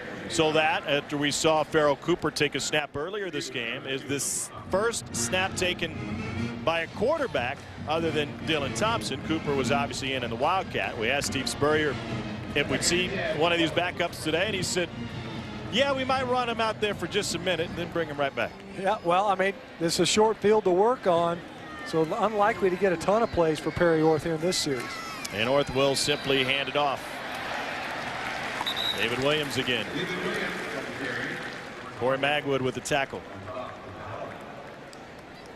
Let's check in with Casey. Guys, coming into this matchup, South Carolina had scored on 21 of 22 possessions in the red zone, which is the best in the SEC in percentage. We talked to Steve Spurrier yesterday about how they are so protective down the red zone. He said, guys, we just take care of it. We don't mess around down there. It's exactly what you're seeing today as well. And now it's up to Perry Orth to take care of the football. He'll throw for the first time on a rollout. It is incomplete. Tremendous break on the ball by Thomas Brown, who says, I picked it off, and he did. Brown did have control of it, it seems. And so Orth throws a pick near the goal line. It's ruled out at the 4-yard line. Well, only Dylan Thompson has thrown passes this year for South Carolina. And Perry Orth, I don't think that's an interception. Thomas Brown, it didn't look to me, completed this catch. No. To control that football all the way through it, but regardless, an ill-advised throw by Perry Orth. Thomas Brown capable of breaking on that football and did. Interception. That play is under further review. I don't think it'll take him long to turn this one around. Now, you can have a catch with the ball hit the grass if you have control of the football. There wasn't that control, and it left his hands even after it hit the grass. So yeah, it should be fairly simple. But you see Brown does a great job of undercutting that pass. You see him just barely has his hands on the nose of the football. And Perry Orth, as he was rolling out, they moved the pocket for him, tried to make it a simple throw because you cut the field in half when you do that, 3 receiving options. That time, Perry Orth just tried to force it in there. You know, this call may be a little bit harder than I first imagined, because I thought he lost it when he went to the ground, but when he went into his somersault, I think he held on. No, I think he held on to it through the somersault. It was obviously loose at the outset. My question would be, does he control it? Did he really ever control it? It looked to me as if he only had the nose of the football and it was still jostling around as it made contact with the grass. Well, the photographer ended up with it, so that might be a good indication. The ball boy, go retrieve that ball, man. That thing's going to end up in his camera bag. After review, the interceptor did not gain possession. It was an incomplete pass. Should be 4th down and 5 yards to go. Should be at the 4, I believe. No, it's at the 9, excuse me. And so they'll bring out the kicker. And what Casey was talking about moments ago, South Carolina's success in the red zone was when Steve Spurrier kind of jumped off on his tangent and was reminded that they do have a great, their special teams on the kicking side are really good. They have a great kicker, and they have the guys that get him the football to do a great job. This is a 27-yard attempt for Fry. Fry's only missed 1 on the year. And that one is good to put South Carolina up by 4 touchdowns with 5:17 to go in the 3rd quarter. Division games this week with LSU and Kentucky. You've got University of Georgia taking on Arkansas on the road. Those 2 offenses looking to run the football more often than any other offense in the conference this year. But boy, hasn't the Arkansas passing game been impressive?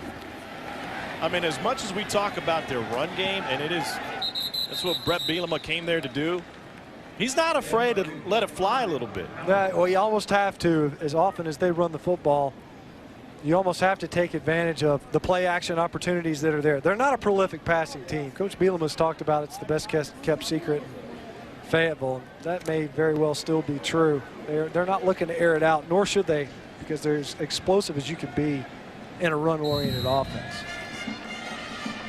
You look at Georgia, though, the Nick Chubb kid last week versus Missouri really answered the bell without Todd Gurley. It'll be another big challenge for that offense to try to duplicate that effort.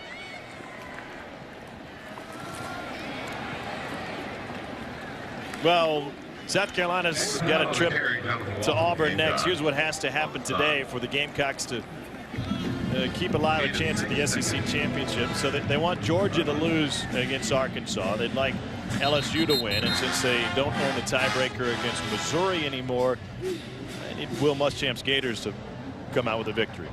And you might as well throw in Ole Miss over Tennessee just just because. I don't think Tennessee's going to win the division by any stretch. And at the same time, you want to distance yourself as far as you can from your East Division brethren, especially considering that South Carolina will be seeing Tennessee here in 2 weeks. Back to the ground game, and McLeod for a first down for Furman. TJ Holloman in on the tackle. Well, the bottom line is that Gamecocks really put themselves against the wall by not finishing off games in the fourth quarter. And you could blame the defense all you want, but there are also some questionable offensive calls that helped aid the opponent, whether it's failing on a fourth down, not converting a two-point conversion, not even going for it, and of course abandoning the run game as they did against Kentucky. Yeah, you can't pin it on any one phase of the game. I mean, special teams has contributed. Obviously, short fields. Kentucky enjoyed them. Missouri did as well. Their last go-ahead scoring drive, they're playing on basically a 50-yard football field. You know, they've been pretty good offensively, South Carolina, in converting third downs. They were as good as they were a season ago, but the problem is that converting a third down in the first or second quarter may not carry near the significance as needing to convert a third down in the third or fourth quarter. You get a couple of three and outs and a turnover on downs versus Missouri. That could be a difference in the ballgame. Great defensive play. The ball came loose. It's scooped up. We did have a whistle, and so the play is dead. No fumble recovery for T.J. Gurley, at least no return. That will set up third down. You know, on the other hand, Furman went on a run right about this time of the year last year to share the SoCon title and get into the FCS playoffs. They lost to the eventual national champions. They've got Samford coming to the base of Paris Mountain next week for a homecoming game. And the three toughest SoCon games, Samford, Wofford, and UTC, all will be at home. They all have to come into Paladin Stadium, and they won a couple of those last year on the way to a SoCon title. Here it's 3rd and 12 with 5 and ticking on the clock. Blazejowski goes deep, incomplete. Chad Scott, the intended receiver. Chris Lamons getting the start today at corner. Had the coverage, and that will force Furman to punt it away. Blazejowski has been pretty efficient as a passer. 8 of 11 passing today. Certainly not looking to set the world afire. He's definitely more adept in the run game and operating Furman's offense from a zone read standpoint, making plays with his legs. But there have been moments, especially with this rushing attack, where Furman has been pretty consistently successful in gaining yards. You got Hank McLeod, who's over the century mark in this game. You look at a South Carolina team that's going to face one of the better run teams in the country in Auburn next week. Furman's going to take a delay of game penalty. They only had 10 on the field. Furman. Oh, they took a timeout. You know, 5 yards wouldn't have made a difference on 4th and long with your punt team on the field. Then again, in a 38-10 game, maybe a timeout won't make a difference either. 2:37 to go in the third quarter. So for Furman, there's a chance. Jump into the SoCon race. They're 1-1 right now, and a level of football that's done it via playoff as long as I can remember. And that's all you got to do is get in. And you look at it, it may be difficult for anyone other than the conference champion from the SoCon to wiggle their way into the playoff this year. Have a down year for that conference. We actually saw a team that's thought to be one that can contend for the conference championship last week in UT Chattanooga. They certainly got a pretty good defensive front. Got after the Tennessee's offense pretty good. P.J. Blazejowski, his mobility might come in handy when they face the Mocs. Mocs will be healthier going forward, that's for sure. 25-yard line for Lamons, and he gets dragged down and jumps ahead. Well, my partner Matt Stinchcomb did a lot of film work, and he noticed something about the offensive line for South Carolina and A.J. Cann. You know, they got a great player in A.J. Cann, but he does something strange. He uses a right-handed stance when he's going to the right, and in this instance, it's just a zone run. Then he'll go into a left-handed stance when he's going to the left. And it's almost 100% of the time, unless there's an audible at the line of scrimmage. You see him, number 50 at left guard, again in the right-handed stance. This time, you know, it's play action off of a zone look. Left-handed stance. going to be going to the left. And it's not just changing his feet, but it's a pretty obvious tip for defenses to take a look at. Another quarterback. This time it's Connor Mitch. Freshman from Raleigh, North Carolina, completes his first pass. And it will go for a first down on the nice nifty run by David Williams. First completion of the year by anybody other than a Dylan Thompson. You know, Pharaoh Cooper hadn't had a chance to air it out yet.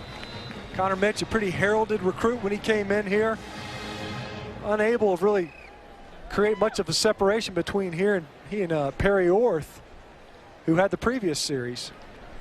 Injured Furman player Marcus McMorris slow to get up, and so that'll give the coaches a chance to chat a little bit with Connor Mitch about his first series. He was a 4-year starter at Wakefield High School in Raleigh and finished his prep career second in state history in 4 different categories. He passed for more than 12,000 yards, put it in the air more than 1,300 times, 153 touchdowns. So if you're regarded as a 4-star prospect and you show up and you're having a hard time distinguishing yourself from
Carolina leads as we start the 4th quarter, and the Gamecocks looking to add to their lead with Connor Mitch under center. They go out of the I formation with David Williams, the running back. Mitch stumble, play action, and he gets taken down for a loss all the way back at the 14-yard line. Ira McCune came crashing down for the quarterback sack.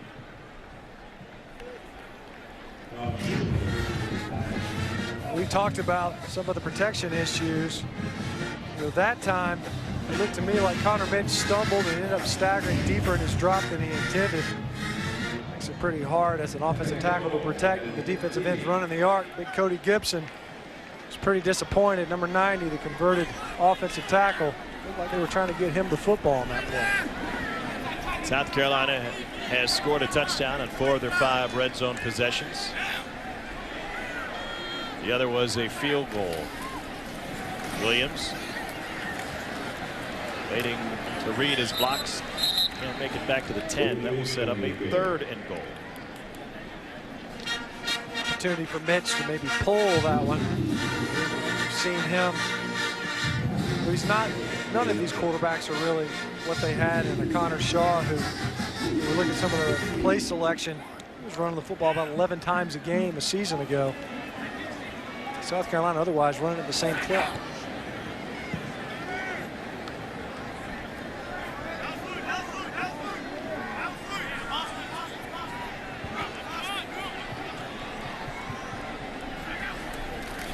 That was a floating snap. Mitch able to get it and try to scramble with it up to the 5 where the scrum ensues. Right on time. You're talking about Connor Shaw. There's a designed QB run, I believe, is what they were trying to get, even though the snap threw the timing off just a hair. Regardless, not the yardage they were looking for.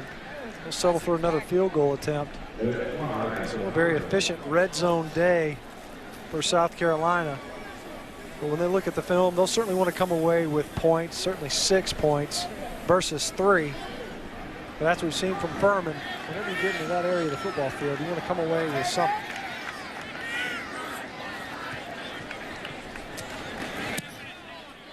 Chip shot is good from Elliott Fry.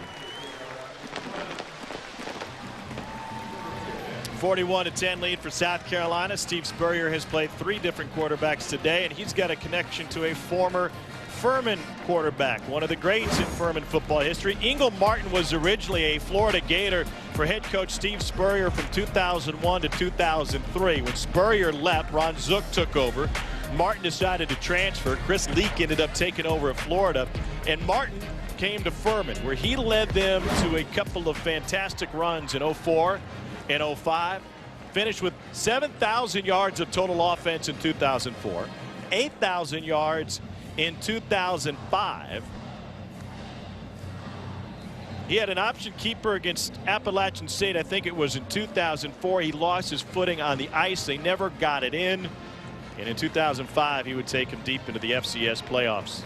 He loves Steve Spurrier, and Spurrier still raves about Ingle Martin, who's now coaching high school ball at a private school, I believe, in Nashville. And the folks in Furman continue to rave about Martin, not just a great quarterback at the time for this Furman program, but great guy. You see that from time to time. You know, guys go there, they think they got an opportunity to play for one coach, and sometimes you look at the turnover, the level of turnover that you see the coaching staffs. If you're making a decision of going to play football in the 10 school somewhere, you better like where it is. It's about an 80% turnover when you look at coaches changing, especially at the assistant coach level. Don't just go there to play for any one guy.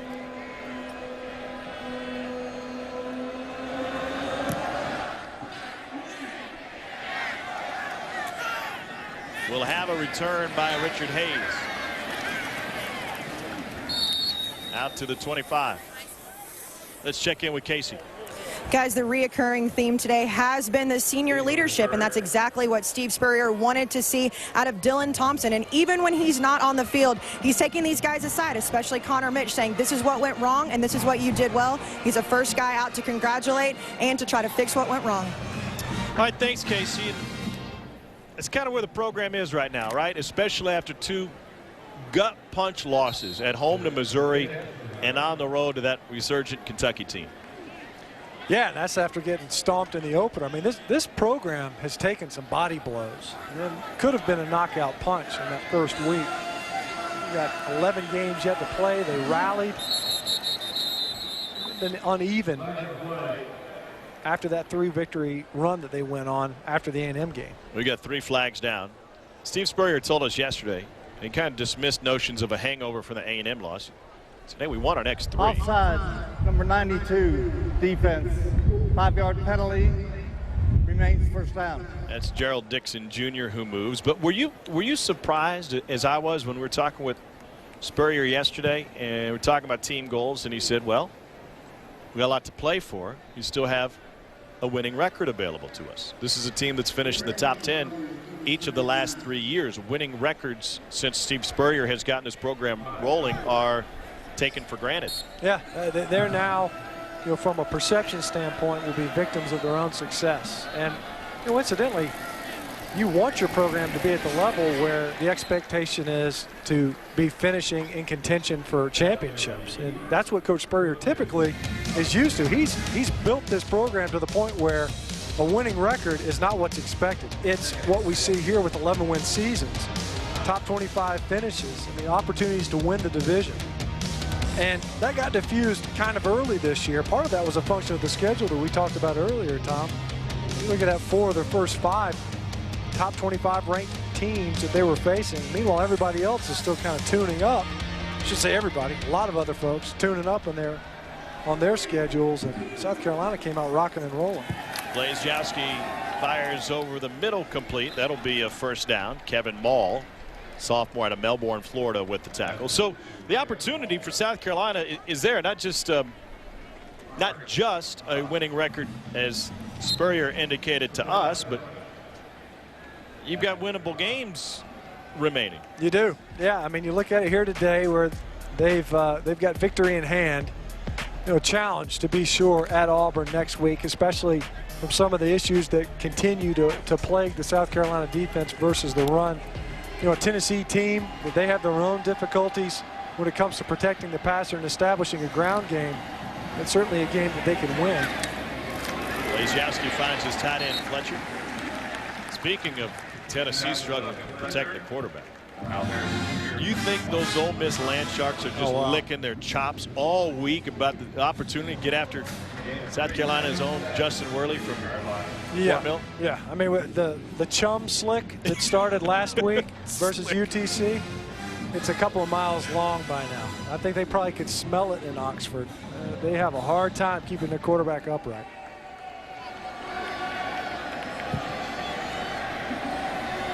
We told last night that little old town of Fort Mill up by the Carolina border produces more NFL players per capita than any other city in the United States. So there's some talent around, and that's been the secret to Spurrier's success. He's had some key guys from within this state. Gilmore, Alshon Jeffrey, Marcus Lattimore, Jadeveon Clowney. I mean, those are program dictating and defining talents that were right here in the Palmetto State. And that's, I think, part of what we're seeing play out this year is that those were guys that can not suck the air out of the room, but they give you kind of a center of gravity for your football team on both sides of the ball. You listen names, Marcus Lattimore that kind of changed this program. There's Jadeveon Clowney who did the same. Stephon Gilmore who kind of started that trend. And then there's a vacuum when those guys leave, and yet you see them and they kind of overlap their tenures here. And you look at this team this year, and there's a little bit of a vacuum in that regard. Then you come out in the first game and you get punched in the mouth. And at that point, I think that does kind of engender some doubt. I've been on teams I know where there are guys that can make a play in a key moment, and it's not as if you're waiting for it, but you do kind of expect it, that guy's going to come through for us. I'll play as hard as I can. That guy's going to come through. And the way this season opened up with the losses that they've had, not just due to graduation, but to the NFL, it did not set up well for South Carolina. They didn't handle it well the past couple of weeks. Nick Jones is a full head of steam and is able to cut back and take it out to the 35. There is a flag on the play. 27 former Gamecocks have seen action in the NFL this season. Even more dot the rosters of NFL teams. During the return, illegal block in the back, number 41 of the receiving team. That's a 10-yard penalty from the spot of the foul. South Carolina remains with the ball, first down. Well, maybe Mike Davis was going to be one of those key players. He's over the century mark today and well rested here in the fourth. To success, DJ Swearinger is an in-state kid here at South Carolina. 6 interceptions, 2 returned for touchdowns, 244 tackles here. Now with the Houston Texans. And remember in the preseason when they had a half a week of practice with Peyton Manning's team, Manning got tired of Swearinger's mouth running a little bit. And Peyton Manning got flagged for talking trash to Swearinger. Perry Orth back in at quarterback for South Carolina. That favor, by the way, was returned by Swearinger's family this week, not to Peyton Manning, but to DJ. His dad was ripping him after a bad game, his mom and sisters. He said even his grandma said he was horrible. So the trash talking comes from, I think that family's in Greenwood, South Carolina. Trash talking is part of the family tradition. Yeah, it runs in the blood there. Genetic, perhaps.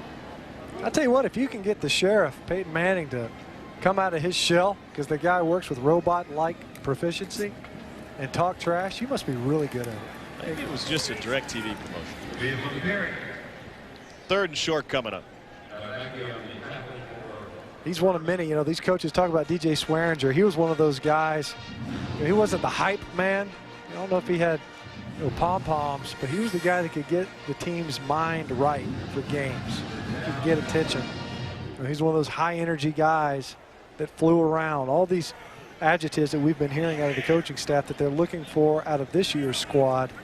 And they need a DJ Swearinger type, kind of light the fuse for this team and finish off the season strong. Williams changes direction again. He's able to sprint past the linebacker, and he's got a first down marked out of bounds at the 43-yard line. It's the 10th touch for David Williams. Well, coming into the game, he only had 10 carries on the season.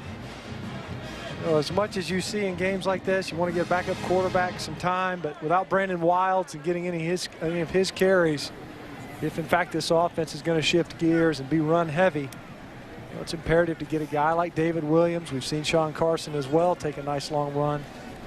Get them ready and conditioned in game-like conditions to be able to carry the load, because it can't be all Mike Davis all the time. Back to the ground game. Maybe what David Williams meant after the carry by Sean Carson is that when he's in the game, they're going to run it 75% of the time. Yeah, that's what he's doing. It's fun with numbers. Either way, I'm sure that if they go to that, you know, he wants to make a case today that, you know, give me a look. I want to get in that rotation a little bit. Mike gets tired after a while, even though, you know, we've seen Mike Davis be able to sustain some drives this year without tapping his helmet. David Williams, and he's shown some cutback ability, reverse the field a couple of times, a guy that can make something happen. On second down, crossing routes aplenty, and that ball is tipped and falls incomplete. SEC Network brings you a volleyball doubleheader tomorrow. First at noon, Tennessee takes the court against Georgia. Then at 2, Mississippi State hosts the Krenklows in Missouri. Both games also live on Watch ESPN. You mentioned those crossing routes there, Tom. You know, both times, my man Cody Gibson, and he's only my man because he's a former offensive lineman who gets a chance to catch the ball, and only has done it once this year, was one of the targets. I'd like to point out is they try to set up a screen, nowhere to go for Perry Orth, excuse me. That one catch that he made came on a tackle eligible play. So even then he didn't catch it as a tight end. No. Great quarterback pressure from Furman, is able to take down Perry Orth. That offensive line, whether it's the starters or reserves, certainly will have an interesting film session with the South Carolina coaches. Sack number 4 for Furman. And they've got a really good offensive line coach in Sean Elliott. In fact, you can kind of point to the ascension of South Carolina's offensive line play and their run game. It wasn't just the arrival of Marcus Lattimore, but it was also kind of coincided with Sean Elliott coming over from App State, applying some of those zone read concept, one back concept. Fair catch taken after the South Carolina punt. And we step away for a timeout here in Columbia. In coleslaw, I think a little pork. I don't know what else is in there, but I'm bibbed up. What do you got? Yeah, well, what do you plan on eating? That Randy style from Christmas Story? Just going to go little piggy?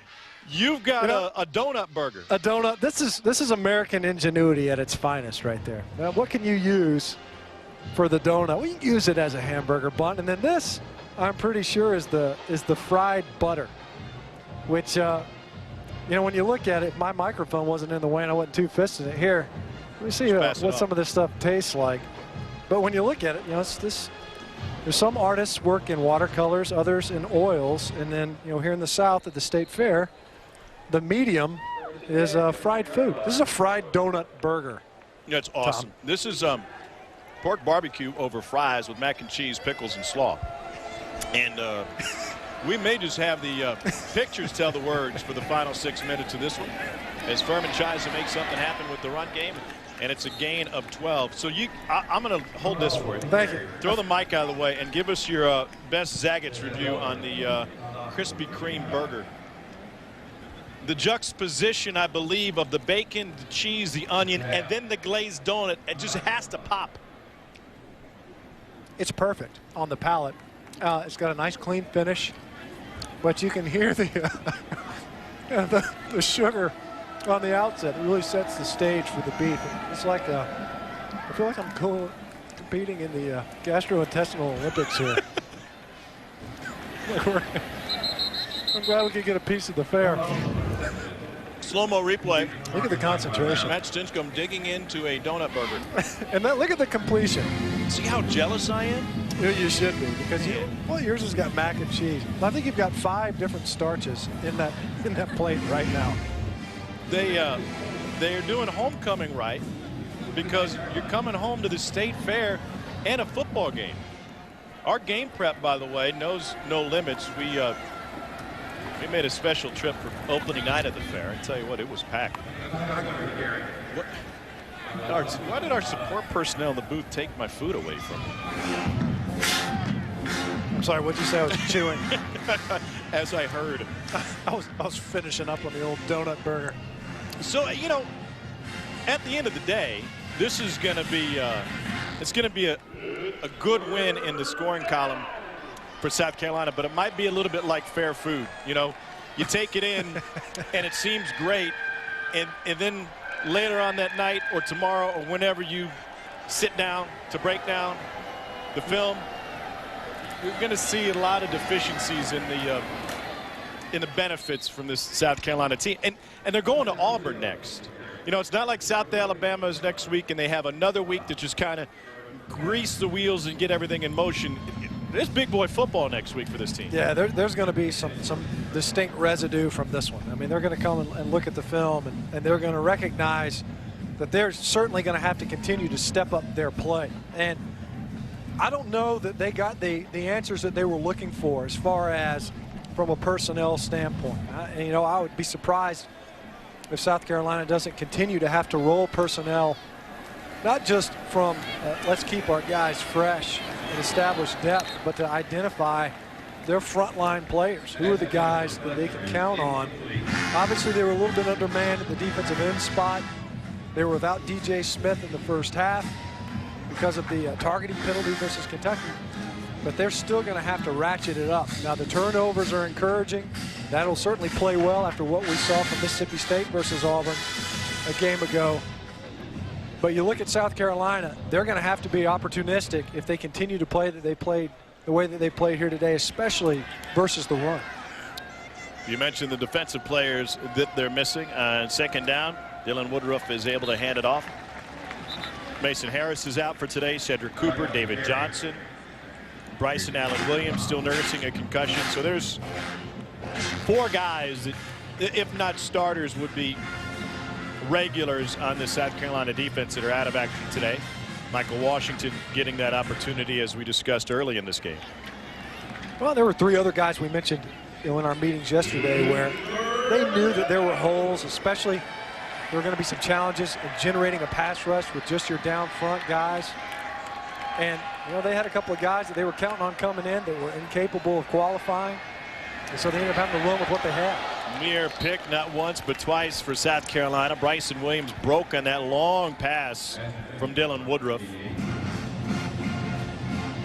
You know, we've seen even the last ball game 2 weeks ago. We were there for the Kentucky game, and this one goes the other direction. If he's able to finish that play off, see Bryson Williams He's a starter. He's still in this ball game. That one goes the other way for 6. Same would have been true for TJ Gurley, were it not for a tip ball. He ends up tipping the ball from his defensive end position, but TJ Gurley was going to jump a route and it goes the other direction. And those are the types of plays that if they go your way, you're probably 5-1. There's a better chance of being 5-1, but they haven't. And that's just been the case of it. And so they find themselves looking up at a 3-3 record. Furman's had issues with the punt team today. Nothing a donut cheeseburger can't fix on the bus ride home back to the upstate. I don't know did I share how good that donut. I saved a third of it. Maybe there's some shrapnel left in that Delay little of game bin over there. offense. 5-yard penalty remains 4th down. I'm not going to give up my barbecue pickle slaw mac and cheese fries. It's like a southern Primanti Boys Brothers sandwich over there in the styrofoam. We do have the fried butter still available. No one has ventured to dig into that. I thought you fried stuff in butter. I didn't know that you actually fried the butter. Everything's better on a fair Saturday. I don't know if we could find you a donut cheeseburger. Connor Mitch at quarterback, and he fires complete for a gain of 4. Let's take a look now at Allstate good hands play of the game. Well, we saw it early on. It was kind of quiet year for Shaq Rowland, the guy that we called out. And he came on nicely. It was this catch kind of behind his head. This is after making a touchdown catch earlier on in the ballgame, the opening drive. Shaq Rowland, a guy that they're looking to emerge in the passing attack. Not to shortchange our good friends at Allstate, I would just like to point out to our viewers, though, that you, Mr. Multitasker, are able to break down film, get a sponsor read in, and still eat a glazed donut cheeseburger all at the same time. Well, I am one of those guys that can handle a number of different duties. David Williams can handle the run game for South Carolina. He takes it down up to the 44. Another question about South Carolina. Offensively, they're averaging better than 34 points a game. It would be a school record if they're able to keep that pace up. Now today they have 2 100-yard rushers, Davis with 111, Williams with 110 on only 11 carries. We knew that the defense was going to have some auditions, so to speak. Maybe those were more due to as much inaction as injury. But there's not an offensive coach or Steve Spurrier or anybody out there who wouldn't take note of what their reserves are able to accomplish in a game like today, especially for a team that overall has underperformed. I'm not saying David Williams is going to be the starting tailback in front of Mike Davis, right? But he has shown today that maybe he deserves some touches. He's a viable option. Sean Carson has looked good at the tailback spot. And we've seen some guys step up, and I think that's an area that they could say, look, mission accomplished. And obviously, the first goal was, and the coaches shared this, you want to get the win. We need a win. We've lost 2 in a row. We haven't lost 3 in a row since I've been here. That's not something we're looking to duplicate ever. So let's get a victory first. And so they've got that done. And then they've got some depth, I think, at tailback that says it doesn't have to be Mike. If Brandon Wilds continues to have a knee issue, it doesn't just have to be Mike Davis. Behind Mike Davis, the other two that we've seen today, Williams and Carson, came in with individually a 10th of his rushing attempts. Wilds had about half as many, and he's nearing a 1,000-yard rusher if he can get back on the field soon. But Williams and Carson have carried the load, and maybe that's what David Williams was talking about a little bit. I mean, we saw a lot of early passes from Dylan Thompson today as they tried to take advantage of mismatches in the Furman secondary, and that was obviously part of the game plan. But going forward, if they're going to have success and they're going to run the ball more, that one's tipped and almost picked. Missed opportunity for Hunter Tremaine. If they're going to run the ball 75% of the time, and I think we doubt they reach that benchmark, but if they're able to improve the percentage, it's not going to be Mike Davis running the ball 35 times a game. Right. Yeah, the most he's ever carried was 26, and that was kind of under duress. Central Florida looking like they could secure a win last year versus an 11-win South Carolina team. Look at last game versus Kentucky, 23 rushes, career high 183, matched his touchdown production versus Central Florida. Mike Davis hasn't shown that he's a guy that wants to carry, could carry at 30+. And what we've seen here today is that he may not need to. There's that depth. You see it at Georgia now. Todd Gurley goes down. Guys got to step up. Offense, 5-yard penalty, remains 4th down. South Carolina is running the football today 60.5% of their snaps thus far through 71 offensive plays. I'm sad to see only 32 seconds remain because that means we don't have much time to finish our meals. Oh, we can eat after the game's over. Okay. We don't have to throw any of this stuff away. Don't waste it.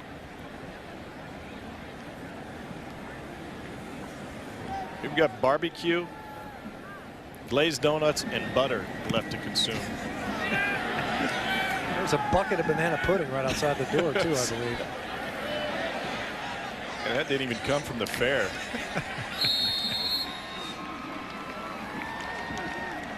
Ball down at the 15-yard line. 18 seconds remain in the 4th quarter. And we need a meal break. 41-10. South Carolina controlling. On the selection committee basketball tournament. I don't know if there was a better fit for this league at this time.